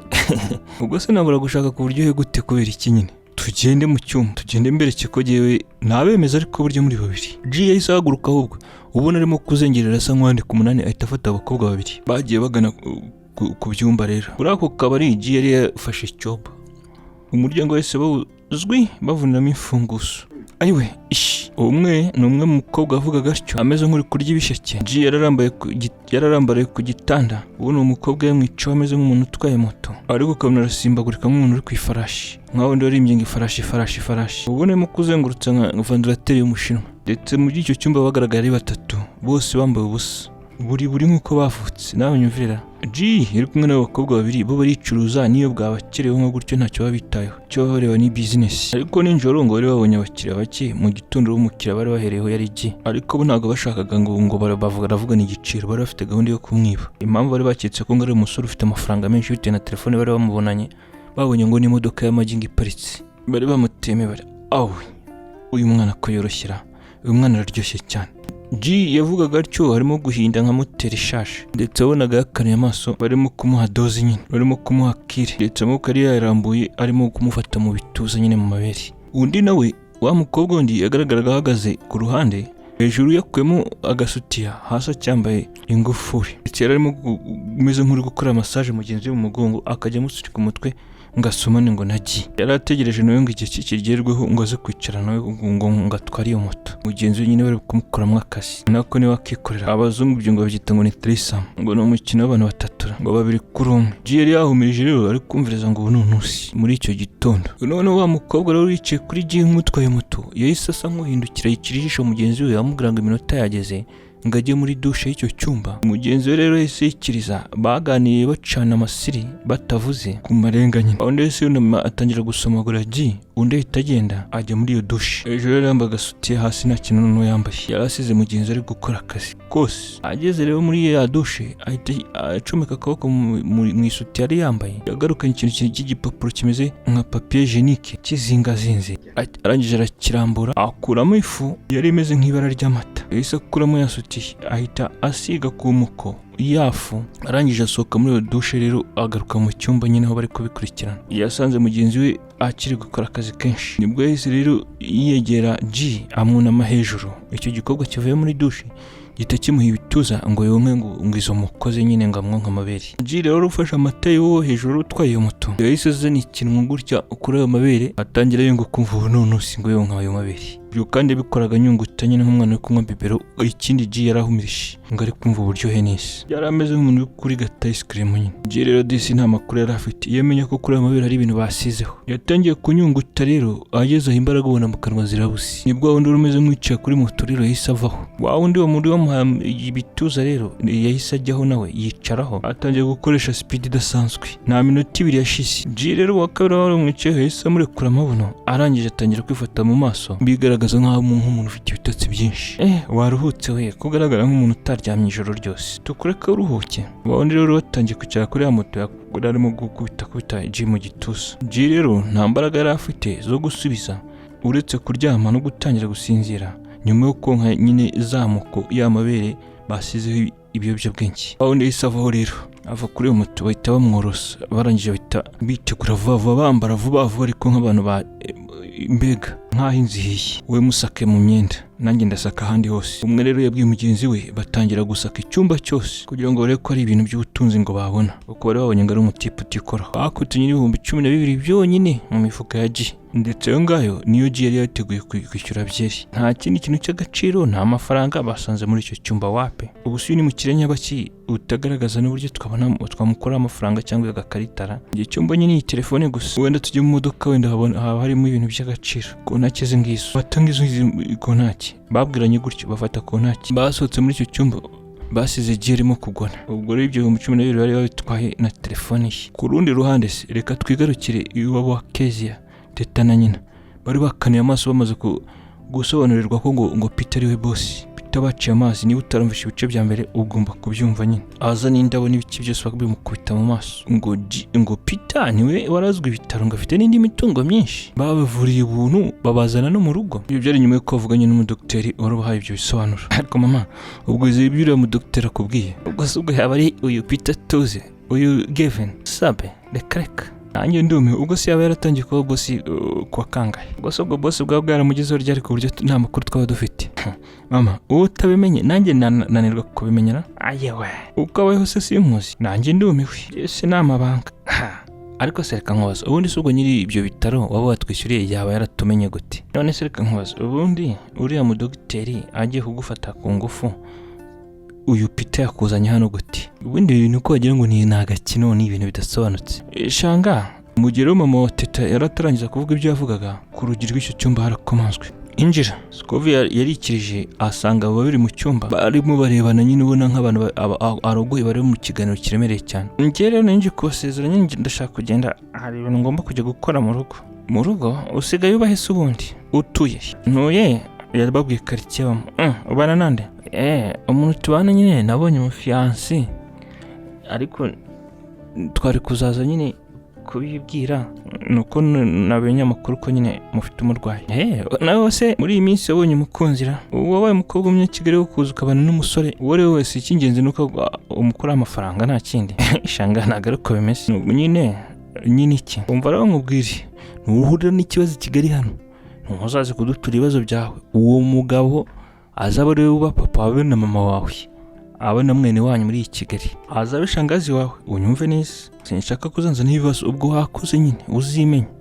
Shanga ntabwo ari uko bimeze, impamvu nyine ndakwiyamye ziba. None se reka nkubaze, ubundi Scovi wananiwe no kuza gusaba imbabazi hano ntuhari, ubana n'umugabo. None se uwo mugabo niwe wakuzanye muri Kigali? Ufite n'agasuzuguro kenshi, nta kinyabupfura rwose ugira. Nyine yaramfashije hanyuma nyine, ariko njye nawe mfite gahunda yo kuza kubwira ko ashaka kundongora kangira umugore. Ngo kugira umugore ubwo se ntazi ni muntu ki uko? Yewe nawe ugiye kwitwa yenga umugore wowe Scovia se? Scovia ngo bagiye kumugenza bate? Ngo bagiye kukurongora? Teta yise ashinyikira hejuru amuseka. Kezia nyine ahita kubitana ikiganza na nyine. Nanjye ndumiwe, umva rero nzabwira aho nagukuye mu ntara ko wavuye hano, babwire ko waturutse wagiye kwibambaza, wagiye kubana n'umugabo. Tangaje ariko ntuzabibabwire nyine, njyewe ntacyo ushaka kumva umbwira. Nta soni ntukansungire no kunyita shangazi wawe unsuzugura, nta soni. Yamutunze intoki. Ngaho nabasezeraga murabeho. Ko yavuye muri icyo cyumba rero ubona bisa nk'uwihebye, ndetse yari yunamye areba hasi. Uwo mumama nyine ngo ni shangazi yaramwimyoje cyane, yamwimyoje hafi nk'umunota wose nyine ngo ni shangazi. Mama Kezi nyine mama Teta asohotse rero kumanuka ku tu esikariye two ku muryango, nibwo Jimmy yahise amwiruka inyuma. Scovi kugiye wihebye, kugiye umeze nk'aho hari ikitagenda. Oya Jimmy nta kibazo njye mfite meze neza. Oya ndavugana nabo, ndabavugisha ndabashye. Ibyo ntibigutera ikibazo, barasinge ko nabamenyereye. Urabeho Jimmy. Scovi yasubije gutyo uwo musore rero.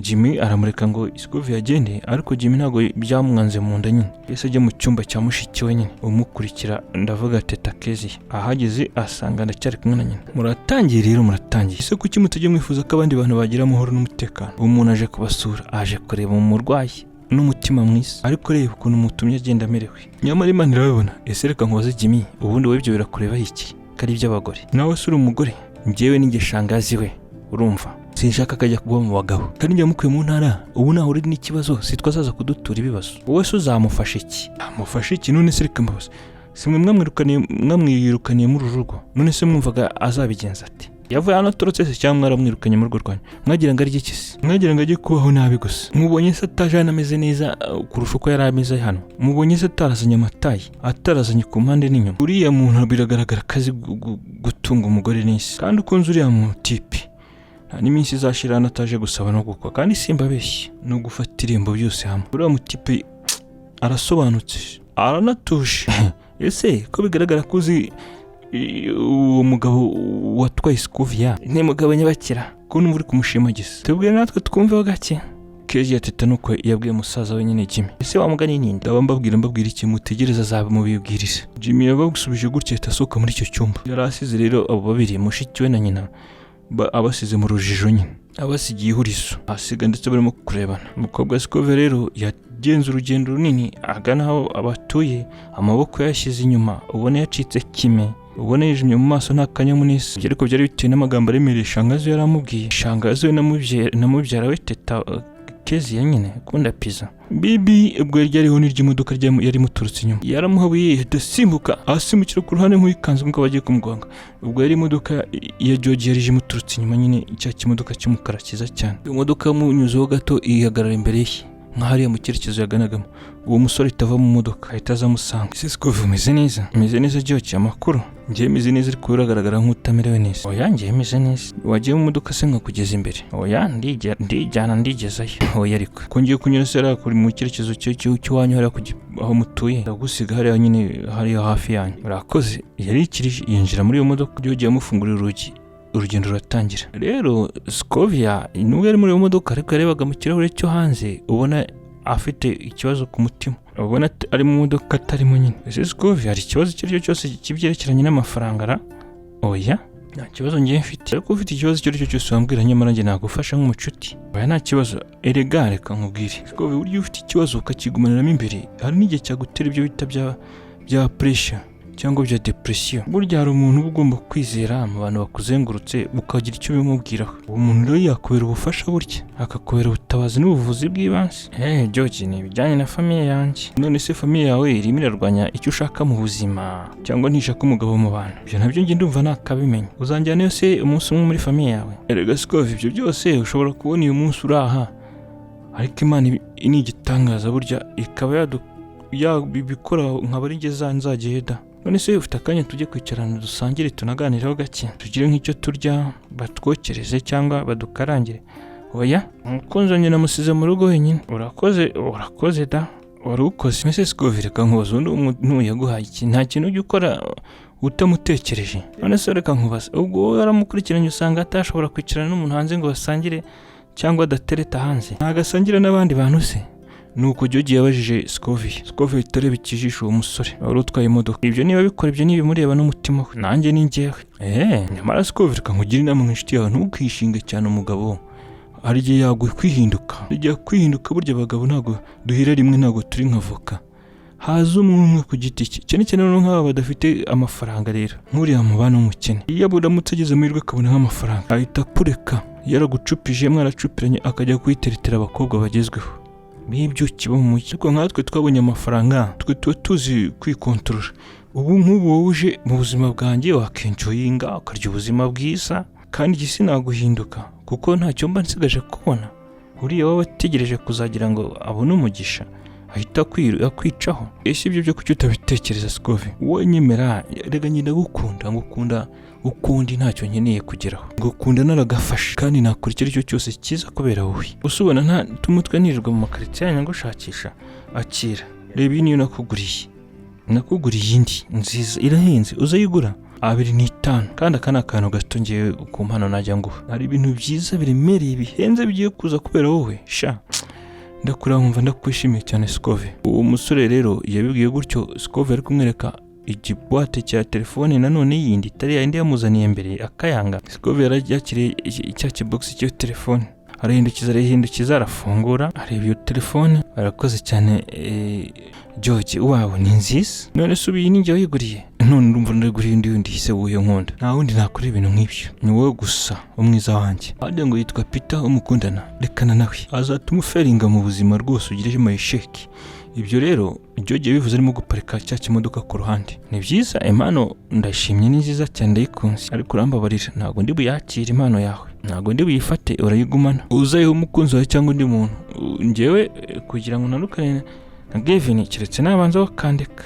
Urabeho George, urabeho. Scove yahise afungura umuryango w'imodoka ahita agenda. None se Scove, George arimo guhamagara Scove amuvugiriza n'ihoni. Reka Scove yahise yongeye guhindukira ngo arebe inyuma. Umusore yakomeje kumurebera mu kirahure muri televiziyo. Ku rundi ruhande rero, umuseriveri wo kuri ya marogi hari n'akabari nyine ya bare yaragiye agera ku cyumba cya G, arakomanga ariko G ntiyafunguye. Byari ngombwa kuri uwo museriveri wari wafungura akarungurukamo. Yasanze uwo mukiriya rero atari ku gitanda, yamanukanye n'ishuka yarambaraye hasi kuri pavoma, ndetse n'ijoro ryari ryageze. Ubwo bivuze ngo yari yiriwemo, aramanuka yikubita hasi, amanukana n'ishuka. Nibwo wa museriveri yahise agenda, ubwo wabumwishe, atangira kuzunguza G. Urarwaye wowe urinde se? G yatangiye kwihanagura yibyiringita mu maso, yibyirengera. Genda umuseriveri wa hano, none se kuri mu cyumba cyanjye, amafaranga se ko wishyuye ijoro ry'ejo urishyura ndi yo kuryama, kandi ugomba kwishyura nayo bakonsomye. Izabyeri za mu gitondo, b'abakobwa babiri nyine nabura bishyura izabyeri bakonsomye, byeri bakonsomye mu gitondo. Abaye bakobwa mwasangiye byeri, ariko aho twasangiye byeri bantu ki bari he? Mbere yo kubaza ko winjiranye nabo hano mu cyumba. Uwo museriveri nukamusubisha. Giye hisaguruka rero ameze nk'uri kuzengerera. Umuguhaguruka ko ntiyarazi ko yambaye ubusa buri ahita azamurishuka ahita ikenyera. Uwo museriveri rero yahise amufasha kwicara ku gitanda. Umuseriveri yahise afata ipantaro ya G, atangira gusaka mu mifuka ngo arebe amafaranga. Nibwo yamuhereje nta kintu kirimo. Yashakishije ibintu byose, yashakishije na iPhone, yarayibonye se. Bega abashenzi bari abakobwa banyibye, yahise abibuka. Umva musore, ntabwo wagize ubigiramo ubusere nyine, aha ni mu muki. Dore ko ntacyo zaho nasanze bazirambitse hejuru y'imodoka bari kwitwara ahubwo bakigendera. Ubwo se bari kuvuga ngo hano nituze gukontorora, kandi wowe wibagiwe ko hano haba haje abantu b'ingeri zose. Waretse nze ngo hamagare Meneke. Uwo mukobwa yahise asohoka ajya kuvugana ngo na Meneke. G rero nawe yabitekereje avuze ngo Meneke yibutse ko nta n'ikintu kiri mu mufuka we. Yahise yambara imyenda ye vuba afite mapu zo kugira ngo abacike. Yasohotse gake we yashakaga ko ngo Meneke tamusangaho kuko nta kintu yari ariho, ntayo kwishyura, nta nayo afite kuri konti, nta nayo afite mu rugo. Ibyo umunsi mubi ariko wabikinisha. Nibwo yanyuze mu muryango w'inyuma rero wa museriveri aje mu cyumba cya G azanye na Meneke, ntibamusanze mu cyumba, bahise basohoka vuba. Bari baje kumushakisha. Yari yageze ku rundi ruhande yavuye ku marogi aho baryama ku byumba, yageze ku kabari. Bahise bamubona ashaka kugana aho imodoka iparitse. Mu mugaruro umuntu umugaruri aragiye atishyuye. Manager yavugiye hejuru. G yahise kuko hari hafunze. G rero yashatse gusimbuka. Agiye gusimbuka niba ari bonso, niba ari indi yikanze bamukubise jido baramujidura. Bari babonye ko agiye gutoroka atishyuye. Ibyo yakonsomye. Yaguye witsinda yikanze ari gase ku gataka. Yakutanye n'igikweto kinini cyari imbere y'umutwe we, y'amaso y'imbiga. Yahise yegura umutwe kugira ngo arebe umuntu uhagaze imbere ye. Yari bouncer ry'ako kabari. Na ninjoro ngo habona akabyiniro nyine aho ngaho, byose bibayo. Yahise atashatse kuharyohereza. Akabayo n'ibyumba. Ese reka nkubaza, nk'ubwo uyungoje ugashaka kuva hano ukagenda utishyuye biri ukonsomye, uba ushaka ko wakurikiraho iki? Reka tugaruke ku rundi ruhande. Umukobwa Teta yari yicaye ku meza na nyina hanyuma na Jimmy bari kurya ibya ninjoro. Nibwo kuri portail bumvishe bakomanze. Jimmy rero yarahagurutse ajya hanze, yahuye n'abashuti be ba mushiki we babiri, bashuti we cyane nyine, abashosti ba mushiki we. Nyina yarabasuhuje ahita ajya mu gikoni kugira ngo ategurire ibyo kurya. Sorry, twari tuje kwirebera umurwayi, tunyuze hano gusa tuyikomereza. Mama we ntiyigora niba agiye kudutegurira ibyo kurya, ntabwo tumara hano umwanya. Arahamanuka yabwiye umucuti we nyine Teta Kezi, ndabashinyitse ubwo mwavana mutariye, murumva se mama yabibemerera? Reka umva rero umushumu, mbere y'ibintu byose mfite amakuru ashyushye atari ivumbi. Uzi ko ubu ngubu numvaga umutima ugiye kumvamo kubera amakuru ngufitiye. Ngatasize gatari ivumbi ngaho mbwira. Teta rero Kezi yahise yicara neza ngo bamubwire bacuti we nyine. Amakuru nenda kugwa rero ni amakuru ya Peter Gavin.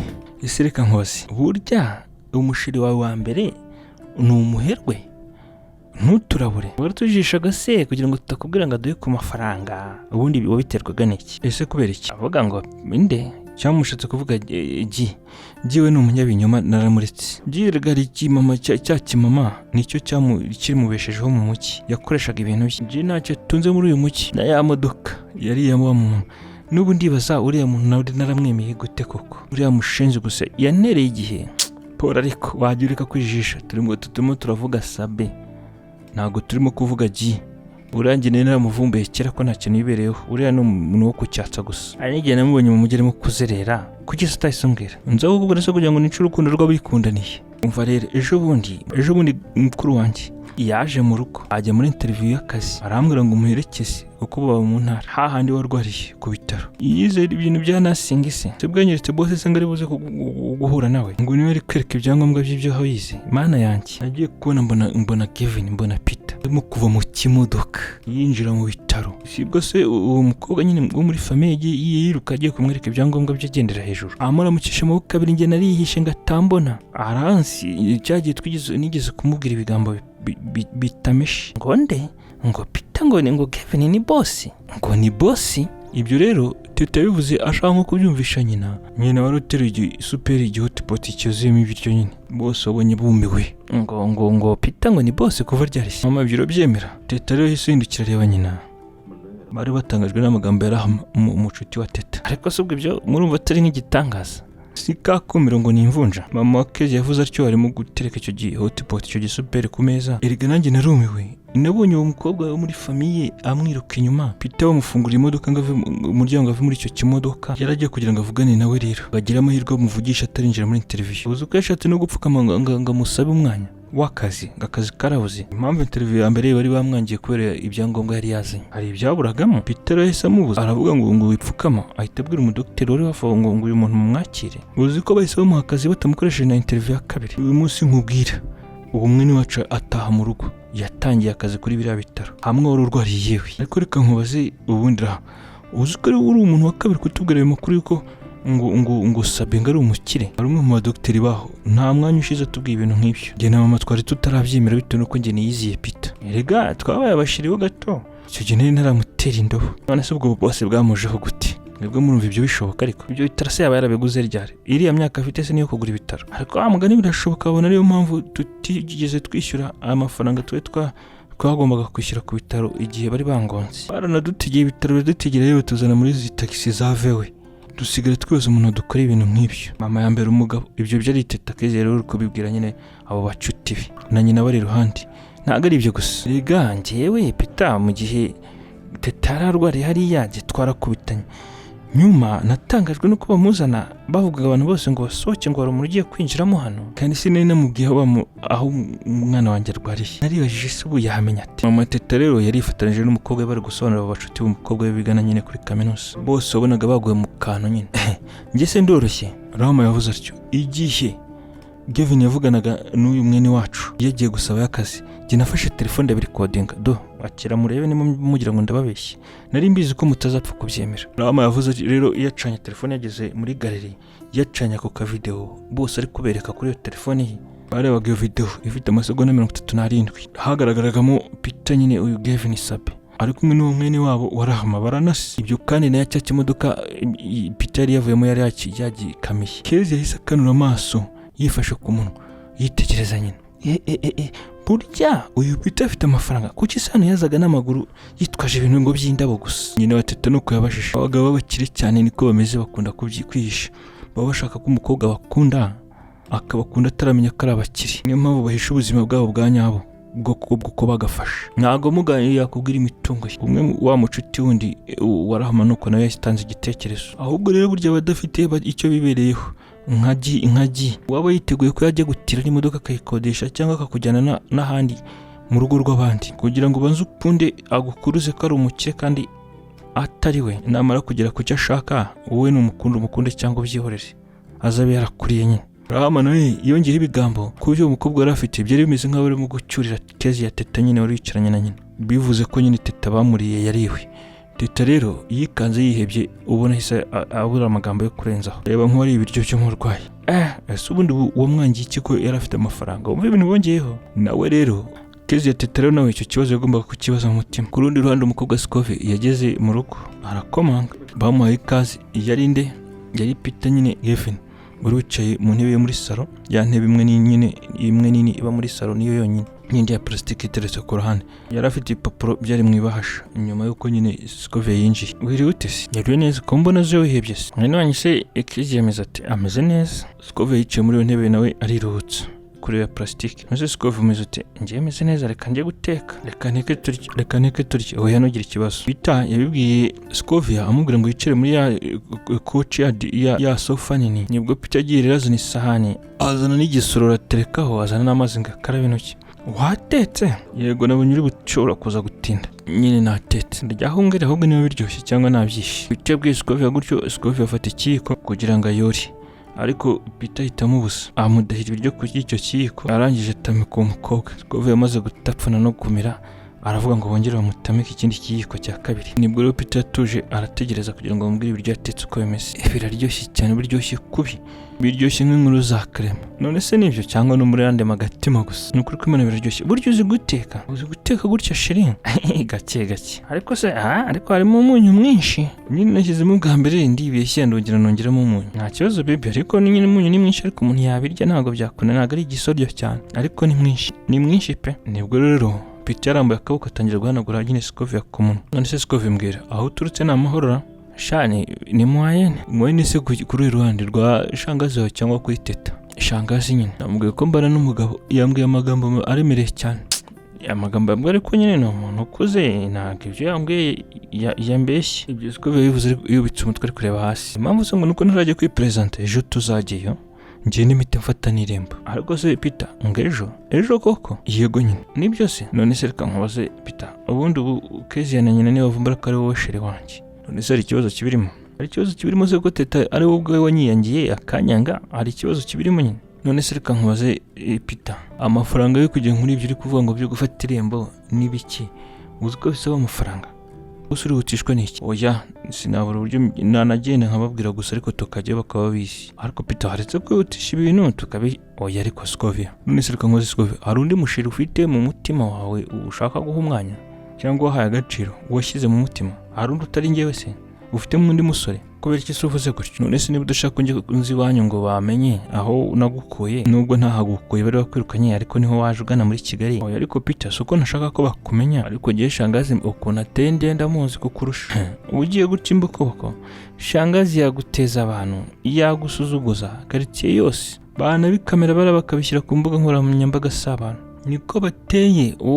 Nkugira inama waba uretse tukabanza tukagira uko tubona ku mafaranga, nanjye nzashaka ukuntu mwongereraho. Wowe se uranyigisha ibyo gukora, urumva ari byo? Amazi nagushyire muri douche, genda woge urye, ejo tuzajyayo byemera byanze bikunze. Uranyumva neza? Peter yavuze atyo itahaguruka agana hansi. Scoville amwitegereza. Scoville yiruhutsa ariko kumva umutima ari wa umuntu agarura w'impungenge nyine. Ku rundi ruhande G bahise bamuha akazi ko kujya koza ibirahure n'ibikoresho byose byo ku kabari, bamukoresha amasuku nyine. Bari bamugoraguje avuga ko amafaranga adashobora kuyabona. Yabikoze kugira ijoro ryose nyine. Impamvu nta yindi kuko yari yishyuye amafaranga y'ijoro rimwe, ibyo mu kabari atabyishyuye. Iyo bounce yari imukoresha akazi yamuhagarariye. Ako kazi yagakoze amasaha hafi 4.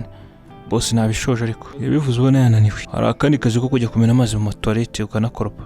Iyo bonso niko ryamusubije ngo nguki ko mwambwise ko ari ibi birahure n'amasahani no guhanaguriza intebe no gukoropa hano, ibyo mu toilette byari birimo. Akoreka nkubaza ubundi nta kintu uriho, turakuze rega twebwe urashaka gukubitwa cyangwa? Aha ubwo ntacyo ndagiye mpfe kubikora, ntago ari ugupfa ukonsoma gazuka ari ibyanya ko uri gukonsoma. Erega turakuze shawe.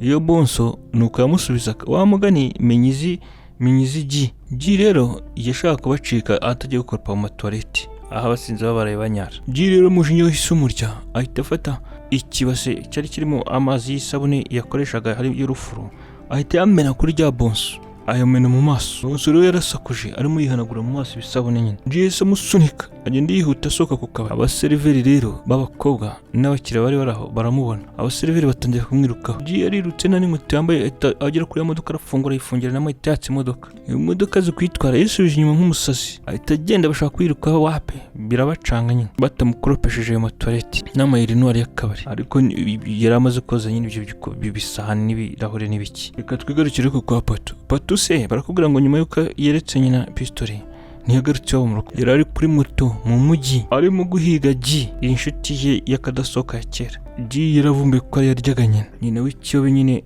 ngo ni Penina, kandi ku kibuno yari yariziritseho nyine ya pistole nyine yasi yari yayibye mu cyumba.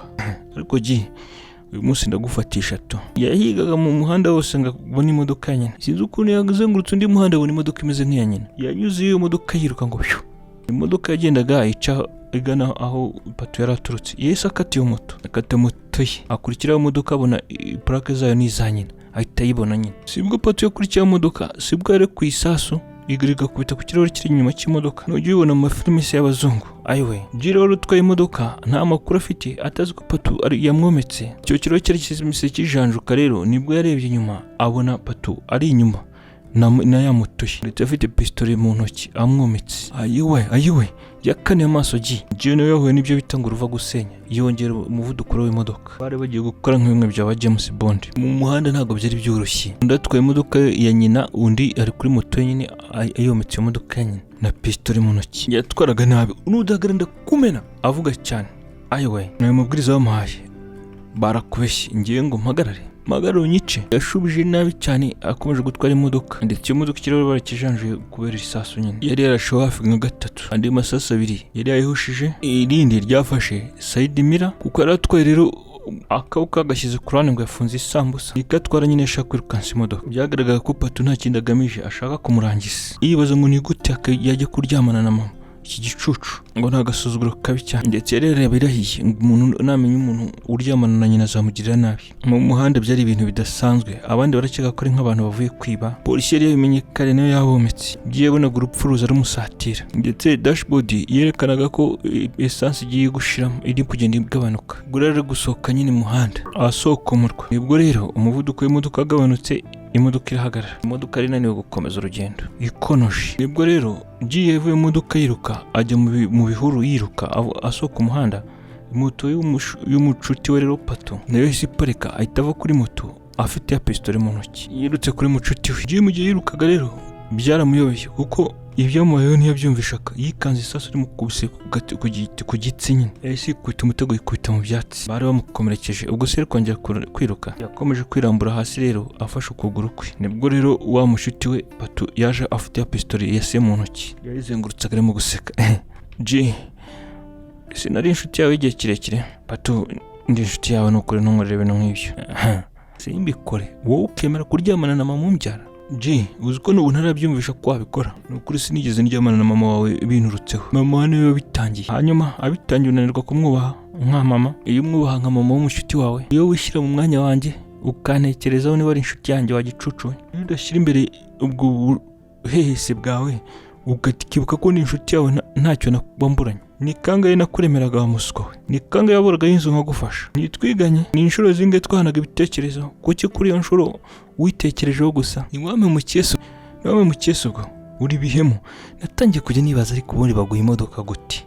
Bagutiza imodoka gute? Nge nta makuru mbifiteho. Natangajwe nuko nkubwira ko mama arwaye bikakubabaza kundusha kandi ari njye mwana we. Nazi ko biriya ari nk'umushuti gusa, ariyo mpamvu bikubabaje, naho wari ufite ibyo ubitse ku mutima. Siko bimeze, ibyo urimo rubizi byose. Ese reka nkubaze iki, mbwira njye nk'ubushuti twagiranye ikosa n'abandi gize gukorera, mbwira, cyangwa icyo nakwimye wakinsabye. Kubizi ko nakuremeraga, burase bitaniye no kunkuramo imyenda ugayikoramo n'umuryango wanjye wose, ukadusiga utwambitse ubusa, watubunushe. Ibi rero Patu yabivugaga yenda no kurira, abivuga muzenguruka mu ntoki, arimo kuzengurutsa ya pistole izengurutse, arimo ameze nk'umuntu urimo gukurura umujinya cyangwa kubanza kumubwiza ukuri. Undi nawe yarambuye akaguru kamwe kandi kari kuva amaraso, baramurashe igitsi agafashe yakazamuye. Inshuti yanjye, erega nta muntu utagira amakosa kuri no si ya rurema. None se ubigihano tayari ubu ntibamaze kukimpa, ubu se aka kaguru ntikamaze kuba ikibazo gikomeye, ubu se mama wawe ntiyanyanduje, ubwo se ibintu birenze ibyo nibihe, ubwo se kunyica birakumarira iki?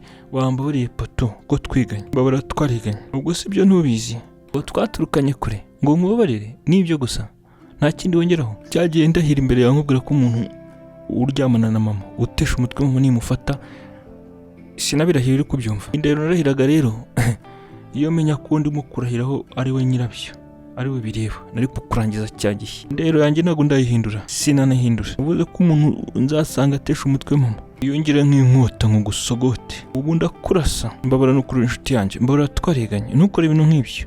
Ziba ariko Patu rero sinzi icyari kimuteye atangira gutitira, areba nabi cyane, yamutunze iyo mbunda arimo guhekenya amenyo. Niba yari yibutse nyina simbizi, amaso yari yamutukuye yabaye igishirira. Jiro nubwo bari bamurasha ku gitsi, yahise azamanuka akaguru, azamura amaboko azamuye ngo hore menyine, ngo hands up. Yari abizi ko uyu mucuti we umujinya afite ubuzima bwe bugeze ku kadomo kanyuma, ko ubu yahise akokinga, akurura ka kandi gahengetse kameze nk'indobane bakurura kugira ngo akurase. Nibwo G yahise ahumiriza. G rero yahise yibuka ko Imana ibaho, yaratangiye gusenga nyine. Yarahumirije rero, ategereje ko isasu rimukubita akava kuri no si ya rurema. Ahise yumva pistoli imeze nk'ikakaza, bisobanuye ko iyo pistoli nta sasu risigayemo, bivuze ngo yayakoresheje nabi. Patu yarongera agerageza kugira ngo arekure isasu, amasasu yaranze, bivuze ngo rero nta masasu yarasigaye muri iyo pistoli. Yari imeze nk'ikijerekani nyine kitarimo ikintu icyo ari cyo cyose, uburyo wajya kugitera uzi ko harimo amazi watera ukumva uwahugurenda kwikubita hasi bitewe ko uteruye ubusa. Yari ya pistoli ibamo amasasu 8 gusa. Yarongera agerageza, nta kintu cyarimo. Nibwo yahise yiruhutsa aramwenyura kugira ngo yashimaga Imana kumvisha amasengesho ye. Imana imukijije urupfu neza neza, yarageze ku nkombe. Umushuti yahita amwegera atangira kumukubita ingumi, yamukubise ingumi yo ku mutwe, atangira kumukubita ikibuno cy'iyo pistoli, afashe pistoli nk'akaguru k'inkoko nyine. Nibwo yahise yongera yikubita hasi rero, yubitse umutwe mu kanwa kari kuvamo amaraso. Ubwo z'imodoka za polisi zahise zibatungukaho rero, zivuza bya bintu bivuga nk'ibyo kuri ambulance, bivuze ngo babagezeho. G nibwo yahindukiye kureba inyuma, ari muri ibyo byatsi. G rero ntiyongeye kubona Patu, kuko Patu yari yirutse yagize ubwoba ko bagiye kumufata. Nawe rero yatangiye kwikurura kugira ngo polisi itamufata. Reka twigarukire iwabo wa Teta Keziya, bwari bwakeye yicaye ku kibaraza cy'inzu yabo. Ubwo rero uyu Teta ibyo yari arimo, yarafashe telefone ye arimo guhamagara. Yahamagaraga iyo nimero, burya aracyafite nimero ya Peter, ya Gavin, ya Sabe. Yahamagaraga nimero ya Sabe, ariko bigaragara ko amaze guhamagara inshuro nyinshi, ni telefone batayifatanye, niba bari bamuciye amazi simbizi. Erega reka nkubwire, iyi nimero Teta uyu Keziya ayimaranye igihe muri fone ye, ariko nta na rimwe yigeze akoresha wenda ngo aramwohereza message cyangwa aramuhamagara, keretse mu minsi ya mbere nko mu cyumweru cya mbere bakimenyana gusa nibwo yasubizaga message, nabwo akayisubiza kumwe asubiza nk'akantu kamwe ngo yego cyangwa ngo hoya cyangwa ngo yapo cyangwa ngo nope. n'utuntu nk'utwo. Muri ako kanya rero muri ibyo porutaye barakomanse. Agiye gufungura yakutanye na Scovia yambaye ikanzu nziza. Iyi kanzu nziza imubereye kubi. Igihagararo cyawe igihagararo mbega. Ameze nk'umuntu wambaye bya bindi bambara by'ibiponje. Ariko we byari ibye nyine. Uzi ko Teta Kezia yayitegereje Scovia. Akabanza akamwitegereza inshuro ebyiri akongera akamureba. Na nyina rero yumvishe bakomaze kuri porutaye yari arimo gusohoka mu nzu. Ese Kezia niwe yamushyitsuje? Ni Scovia. Nibwo rero yamushuje gutyo. Nyina wa Kezia aramureka ngo yinjire. Nyina wa Kezia rero yarikanze abonye Scovia yambaye inkweto ndende zimwe bita ngo ni ntunshingeho. Niyo kanzu yaraberewe. Ayiwe yaraberewe cyane mbega. Bayiguye mu kantu akomeza kwitegerezanya n'umukobwa we. Bumvaga babasa ariko birabananira. Shanga muraho mwiriwe none se ugiye mu kiliziya bimeze bite makuru yawe ra? Oya nanije kubasura. Muri iki gitondo se wambaye gutyo? Yego impamvu ko ari umushyitsi uri buze hano kwipresenta. Ni umusheri wanjye araza hano nyine ari mu rwego rwo kugira ngo abibanyuzeho babe bafata irembo bazagenda mu ntara kubera ko hano ariho naje ngana. Aha ndumva bikomeye nk'ibyenda gutarwa. Nawe se wabonye umufiansera? Ubwo so ni umuntu nyoboke wazo kugukunda wowe utaranisi. Naze natwe tumureba ariko da. Teta nuko yashubije nyina. Bakubitanaga mu kiganza ubona bumiwe ariko by'agasuzuguro nyine baciye amazi Scovia. Ariko bari bumijwe n'uburyo yambaye nyine. Scovia rero byamubaje ku mutima ariko areba hasi nyine ku mutwe. Ibyo rero ariko byari nyuma y'uko bakubitanye mu kiganza bumiwe bavugira hejuru nk'abantu babiyemeza nyine. Aha Scovia yewe ntacyo ndenzaho reka njye amatsiko mfite no kumenya uwo mukwe da. None se akora akazi nyabaki? Ni umukarani se? Ni umunyonzi cyangwa ni umumotari? Ariko umumotari we yada. Ubwo se yewe abagabo menya barabonetse nawe uramubonye. Akora akazi nyabaki? Kezia yahise abaza gutyo Scovia. Nta kazi agira ntarabona akazi. Ariko aracyarimo kugashakisha. Se nuko bimeze. Ariko uraberewe yagerageje nubwo ntabone bana n'akazi afite. Niwo kugura se iyo kanzu. Nunze cyo koza ko yakuguriye iyo myenda da. Ndabona uberewe urakeye. Umeze nk'aba Miss Rwanda bazwi. Ku cyongereza cyo kwishira nyine turavuga ngo yuruku somwa. Kuri kaminuza ho niga. Urakoze kiza cyane Kezia. Urakoze Teta. Aha wabona nawe byungukiyemo da Kigali n'amahanga. None se uwo mukwe wacu icyo kirori kiraba ryaraza ryari? Yewe naze twerejeje twisekere. Yambwiye ngo mbanze nze baraza nyuma. Ngaraza nyuma nawe arageranye. Ngaraza nyuma ubwo sataje.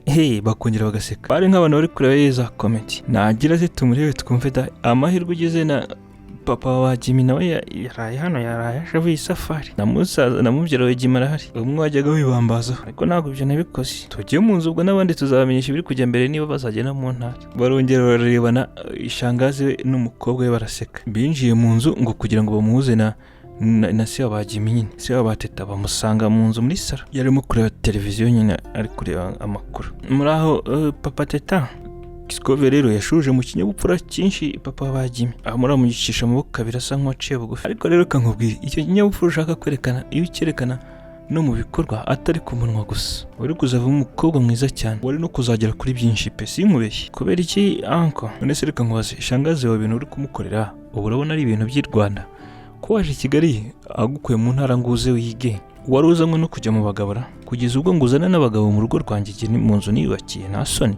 Hari ubwo wigeze ubibona n'abana banjye se? Waje kuraza umugabo mu cyumba? Ese abo gutereta ntaho bakodesha baba cyangwa ntibagira amazu babamo ku buryo baza kugusambanyiriza mu rugo rwanjye sha? Koko nibwo bwenge bwawe niho bugarukira. Ubu rero se wa Jimmy ise wa Kezia nicyo kibazo yamubajije ibibazo yamubajije niba ari mukuru bamuhaye simbisi. Reka twumve ibyo ariko yamubazaga ariko manura y'amadarubindi ayageza hafi y'amazuru nyine munsi y'amaso. Ariko nkaho ndi ngo ni padiri ngo usoma misada kuri YouTube ariko nyine ceceka arasobanurira iki ni ikinyabupfura gishirira rero. Umuntu mukuru arimo ndakuvugisha agusobanurira ugashaka kumuvugiramo. Aha dore iki kirori cyacu kiraje ngaje kukubwira ngo harabaza gufata irembo. Bamwe muri aba bagabo ngo hari umwe ngaraza ngarashaka kwipresenta ngagafata irembo. Tugeze amahirwe bamudukora hano akajya guhangayika mu rugo rwe natwe tukaruhuka. Shangazi we niko yavuze. Uzuza gufata irembo ngageze sha mujyo ari mu nzira baraza. Ibyo rero Scovia bivugaga acyunamye akifashe nk'umuntu urimo gusenga nyine amaboko yakuraje munsi y'amabere ye yafuka ko yagashyize hejuru kandi ubona akiri mu kinyabupfura cyinshi cyo kwerekana cyo kubaha nyine isi wa Teta n'abajimi. Bahise bamwereka ikimenyetso cy'urutoki umuntu azengurutsa gutya ababwira ngo abave iruhande bagira icyo bivuganira. Areke kubahagarara hejuru bereka Scovia ngaveho. Scovia agomba kuva aho ngaho muri salo nyine yubitse umutwe. Nyuma y'icyo kimenyetso cy'akaboko bamweretse nk'umupolisi urimo kuyobora imodoka. Ese reka nkubaze umugabo wanjye ubu urabyemeye Scovia bajye kumurongora se baze bafata irembo none se ko yaje inaha mukuye mu cyaro agiye kwiga ubwo arize none niba uri ari umukobwa y'imyaka afite se si y'ubukure nibyo yiribyo yahisemo abonye aribyo by'agaciro se genda bikora iki nge se ubwo numva najya kubibuza ariko mugabo wanjye ibyo ntago byaba ari byiza ibyo ntago nabitangamo igitekerezo nabanza ashaka ikintu yabanza kwiga abone gushaka umugabo yakiga n'ubudosi ubwo atajya kwiga nyine ibyo kwiga nk'ibyo bateta biga byo ku buryo azajya kaminuza ariko byibuze yiga ikintu kizamufasha no mu rugo rwe ubwo se ajyanye uwuhe mwuga ubwo se twaba turi ababyeyi nyabaki yibwe byiza yige n'ibya salon de coiffure yige no gusuka azagene nk'umugore wagira nawe ku buryo yagura n'umunyu none se ko muntu ngoye ko umugabo ahageze ngenda bikora iki mama Jimmy ngiye mfite igitekerezo kugira ngo uyu mugabo ananirwe gutanga aya mafaranga ubwo twabikoramo iki turamubwira ko dukeneye iyi nkwano iremereye kuko nubundi nta mugabo usobanutse yabona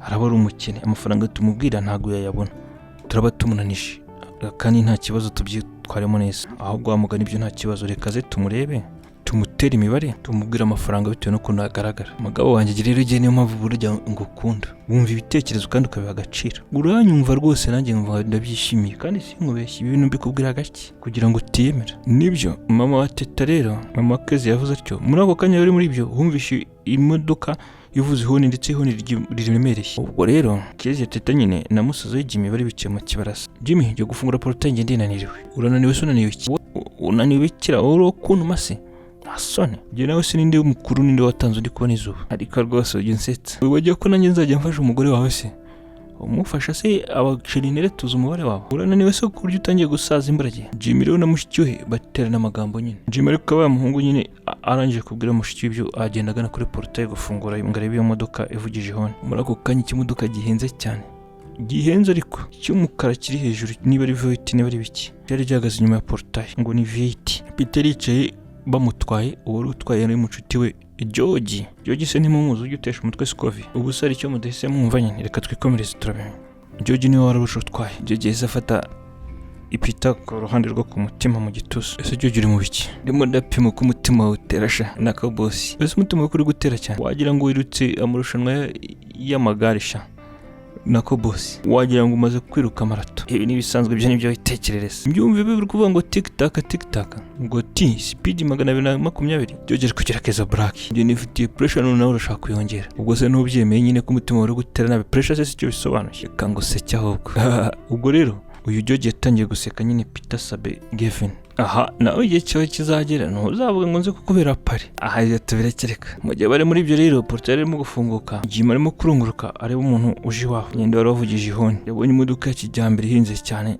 nziza cyane ariko nibwo ibirori byamanuwe nibwo rero Peter nyine yasohotse mu modoka aherekeje na mushuti we George bafure ni karibu rakoze bahanye chance Jimmy abayobora abari imbere yabo bazi binjira mu nzu nibwo Kezi ya rero Teta yarahagaze mu kibareza abonye abasore binjiye bambaye neza cyane ababogare baje ngo kwipresenta iwabo nyine baje kwipresenta kuri Scovia ndareba neza Peter yakanuye amaso nka Marie Jose ifashwe mu muryango muri abo babiri yaramenye mu mwinya ku rundi ruhande turakutana G izuba ryaramukubise areba hejuru ijoro ryose ahantu yari yayihishe mu bihuru kugira ngo batamubona yashatse kweguka yumva akaguru kararemereye cyane ubwo yari yegutse nabi ibwo yegutse rero rireba atibuka ko yari ari mu ntambara itoroshye ikomeye inshuti ye ya hafi yari yamwemeje nyine ariko nayo yari yaramwemeje patu yiziritse igitambaro yari aciye ku ipantaro ahaguruka atangira gukubita intozi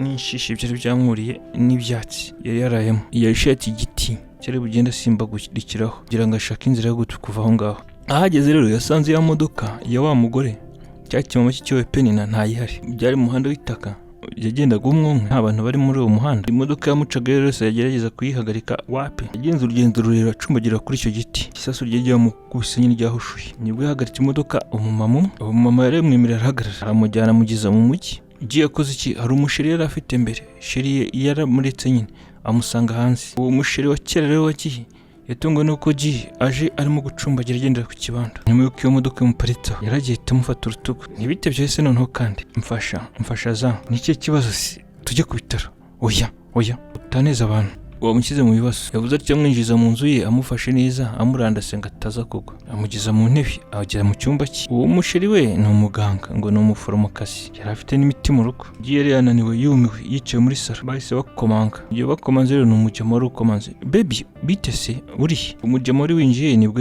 yikanze abonye G yicaye mu nzu y'uwo mukobwa, asanga umutipe wicaye mu ntebe rero. G rero yahise ahaguruka kuko ibyagaragaye ko aziranye n'uwo muntu winjiye. Za yahise ahamagara umukobwa ari mu cyumba.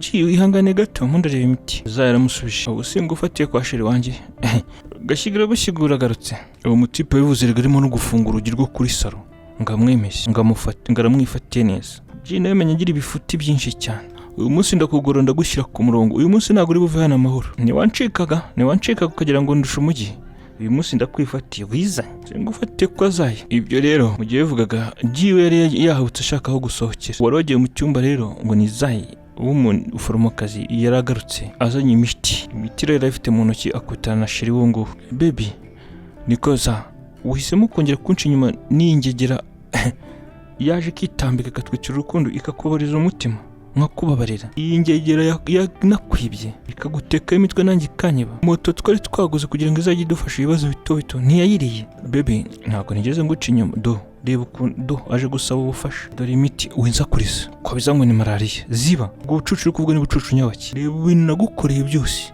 nyuma yuko kubabasha urashaka gusubira muri bya bibazo. Izo mwezi tizurugi ni nyabaki we ko nta mwe yakugiriye. Iki ni ikinyoma kigendera. Sinamukoreshaga akaza kamenya kuri sheri wanjye akaza kakubeshya kango bafite nk'imishinga ngiremereye. Ntiyakwibye, sinaje kuvumbura nyuma ko ari umuntu wantwariraga moto yanjye ntiyayiriye. Sinakubabariye, ntiyakuriye amafaranga uwanga umufitiye mu ngo ugiye kumuvura. Ntiyarengeje imipaka si ibintu byanjye ntiyabyonaga. Bebe ariko ntabwo ari ibyo nyumva. Ariko numva iki? Ariko urakeka ko ikintu ugiye kumbwira gifatika ari iki uretse kumbeshya? Wowe ngiye kugushyira ku murongo, ngiye kukwigisha ikinyabupfura. Ngiye kwifatira itegeko ndishyira mu biganza byanjye nkwihanire. Utangiye kumutera ingumi. G bamuhase ingumi, amangumi. Iki cyumweru kuri G ni cy'umwaka. G yafashe inkokora gutyo zishyira mu maso. Ariko ingumi zarakubitaga amatama abanje bakenda kuyamena. Tipe yari afite umujinya mwinshi ngo baramwoneye mbega. Yaramukubisagwa mu ntebe. Bitewe n'ukuntu bamwatatse rero ntago yari kwirwanaho bitewe n'igikomere afite ku kuguru.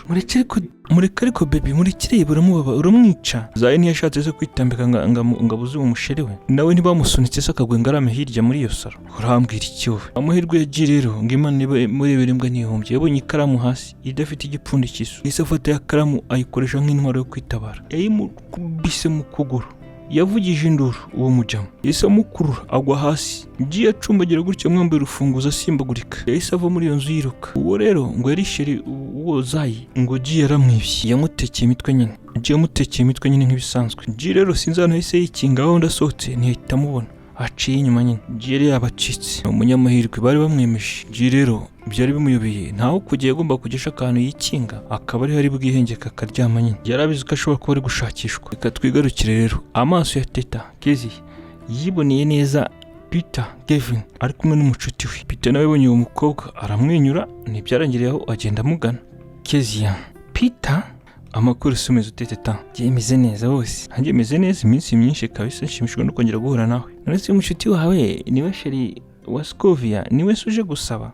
Oya ubu ngubu uri kubaza niwe sheri wa Scovia. George yahise aca mu ijambo Kezia apresenta nyine Peter. Icyo kibazo kubera ko Peter yaragiye yize ibintu by'ingingimira guhita gisubiza direct. George yamufasha gusubiza. Ese felicitation da. Kezia yabivuze ariko mu mutima bigaragara ko atishimye nyine. Bari kuranya ukuboko no umutipe wamwenyuye. Ndavuga nyine George baganiye kuri salo mukonso. Bari ku murongo umwe nyine bagenda ubona berekerejanije harimo na Jimmy musaza wa Teta. Jimmy yicishije umushiki we amutazamura iminwa nyine niko yamushubije yirakasha ariko abandi batabibona. Binjiye mu nzu. Jimmy ageze mu nzu ahita agaruka. Tugende ujye kwihera ijisho. Tugende kuri gusigara hansi. Akurura Kezia. Tugende tujye ariko ndukura Jimmy sinshaka. Nushaka icyo ariko tugende ujye kureba icyo nshaka kwereka. Ariko ngiye Jimmy ndeka sinshaka. Tugende. Yamukure n'imbaraga yiwe. Kugira ngo se yanyimujyanaga mu nzu. Yamujyanaga nyuma ya portail kugira ngo amwereke imodoka iparitse inyuma ya portail yabo. Reba ino modoka. Reba kino cyuma. Uyu nguyu niwe uri kuba bofre wanjye. Ikibaje nuko mushiki wanjye huye n'abatipe b'umujyi w'abatekamutwe bakamwemeza. ako Jimmy gise nkunda izo blague zawe se nkunda ibintu nk'ibyo ntukundi iki se none se aricyo ndi kuvuga ndi kubeshya ndakwemye ariko uranisha umutwe kubera iki Jimmy kuki ukunda guhangana ubundi njye niba ugize ubona ninjira muri gahunda zawe Kezia rero yese amwiyama agenda yarakaye muri ako kanya rero George yaraje yihuta abaturutsemo imbere bigaragara ko ari ikintu yari yibagiwe mu modoka George ese uranzi ntakumenya werega uri umushiti wa Peter yajyaga kuvuga inshuro nyinshi n'ifoto yaranyeretse erega Kezia Peter yaragukunze yagukunze kuruta ikintu icyo ari cyo cyose mana yanjye none se reka nkubaze Teta kuri gukoresha iyo telefone yawe isanzwe telefone yawe nziza irihe ubonye se utagikundana na Peter nibyo yagwaye byose urabireka George rero yarabajije gutyo Teta nyuma yuko mubonanye telefone yindi isanzwe ya smart ariko idahenze iyo niyo yarafite mu ntoki telefone yari kumbwira se ngo Peter yanguriye yakareka ngiye nta kintu yigeze angurira gifatika ngenda bizwi yakuguriye telefone iPhone 15 Pro Max nanjye wagiye kuyigura rwose ninjye wayiguze yarabizwe ngo ukunda telefone imeze gutyo nambwiye ngo kuki kugura telefone irengeje urugero se irengeje urwego rwawe ntiyakuguramo ikintu cy'agaciro ahubwo kikwinjiriza arambwira ngo wikundira iPhone kuko atari njye wari ugiye gutanga amafaranga ariko jye sinayigurira umukobwa nayitumijeho rero irasa imuhereza nyine wayizaniye hano ariko yaje ambwira ngo ntiyashaka ko amenya ko ari wowe wayiguze yayitangiye ngo muri portail niko yambwiye yarazi ko ngo hari igihe uzamenya ibyanya byo ngo jya ariko ngo arashaka umukunda uko ari ngo ntishaka kumenya ko ari umukire bamwe byo muri Prince of New York Prince of Zamunda igice cya mbere cyangwa icya kabiri icya kabiri cyo n'umunyafrika wagiye i Burayi n'icya mbere n'umunyaburayi waje muri Afrika muri Amerika nakwe ngo ntishaka umukobwa yamukunda bitewe n'ibyo atunze yashakaga umukobwa umukunda uko ari hanyuma ngo niyemera kumukunda mu icyo ari cyo cyose gishoboka ngo ibyo mu telefone yenze cyangwa mu modoka ngo nguke mana none se iriya iPhone ngewe ni Peter wari wayinguriye shutu nize amatwi Kezia yifashe ku munwa yumiwe atimvishe ko ibyo bamubwiye ari we bari kubibwira bari banyohereje hano yari byo nenje gufata mu modoka ya Peter yabanyuzeho rero yinjira muri icyo kimodoka kiri hejuru cyiza cyane gihenze yagarukanye envelope nini ayivanye muri iyo modoka asiga babiri ndavuga Jimmy na mushiki we nyine Teta bari kurebana nk'abaguye mu kantu nubwo bari bavuze ngo imodoka ngo ya Peter amahirwe azari imwe mu buzi cyaje miliyoni nk'igisasi yatangiye kuririmbira mushiki w'iyo ndirimbo ariko mureba ikijishuro ubwo urumva se Kezia yaramurebaga byoroshye amurebaga nabi gukinisha ng'igiceri ngo hejuru y'umwo wawe se ni nayo magambo Jimmy arimo kuririmba ngo ajya ama hip hop ariko se wabuze ibyo uririmba wowe ku buryo uza kunsakuriza nduhira mu matwi unyara mu matwi ngaho bishire twebwe tuba tuzi kumanura lyrics nyine babyita freestyle reka njye kwandikira indirimbo mu cyumba ariko ndashaka kubanza kureba na Scovie nkareba uburyo ari kubyitwaramo ikirori ubwo rero Jimmy yinjiye mu nzu ariko mushiki we murebaga ikijisho ku rundi ruhande rero umukobwa Scovie yari yicaye mu cyumba cya Kezia yatuje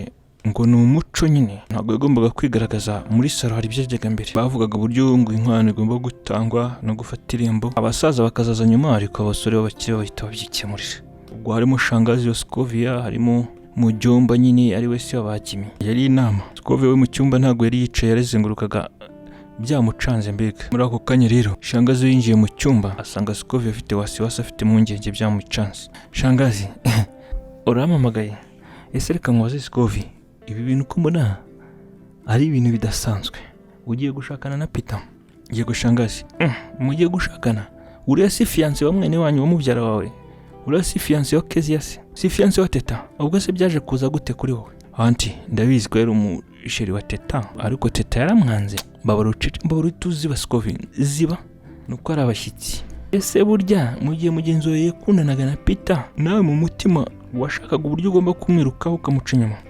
ukajya kumwiteretera umuhungu w'abandi ujya kumugusha mu mutego kuri muwe wa mukobwa wigiraga ngo umwana mwiza rero ngo ufite umuco ngo n'ikinyabupfura naho wari uzi ibyo urimo wari waravumbuye ko ari umukire shangazi yavuze amagambo mabi aremereye muri ako kanya rero Kezia Teta nawe yinjiraga muri icyo cyumba mu maso yari yabyimbye yarakaye mu mujinya mwinshi yarebaga ikijisho Scovie byarangiriye hose yese agenda kubita urushyi Scovie yamaye nka data shutu neza amatwi n'ibiki ugiye gukurikira hose ndagutumiye inkuru tugenda turushaho kwitumbagiza n'izindi zisa ane muri Clement 24 uri inshuti ya Kadasohoka urabona ko twimukiye kuri no channel uni butarakora subscribe kora kuri subscribe ikindi kandi bwo bwa mbere tumenyanye link zirahari ibyinshi byiza birasi dutegura ibyiza dukomeza gushaka ko tutacika intege kandi tugakomeza kugira kurasha ukomeza kugubwa neza mu byo urimo byose uhawe uronke imvura mugisha ikomeza yuhira ibyawe love you so much peace and love peace out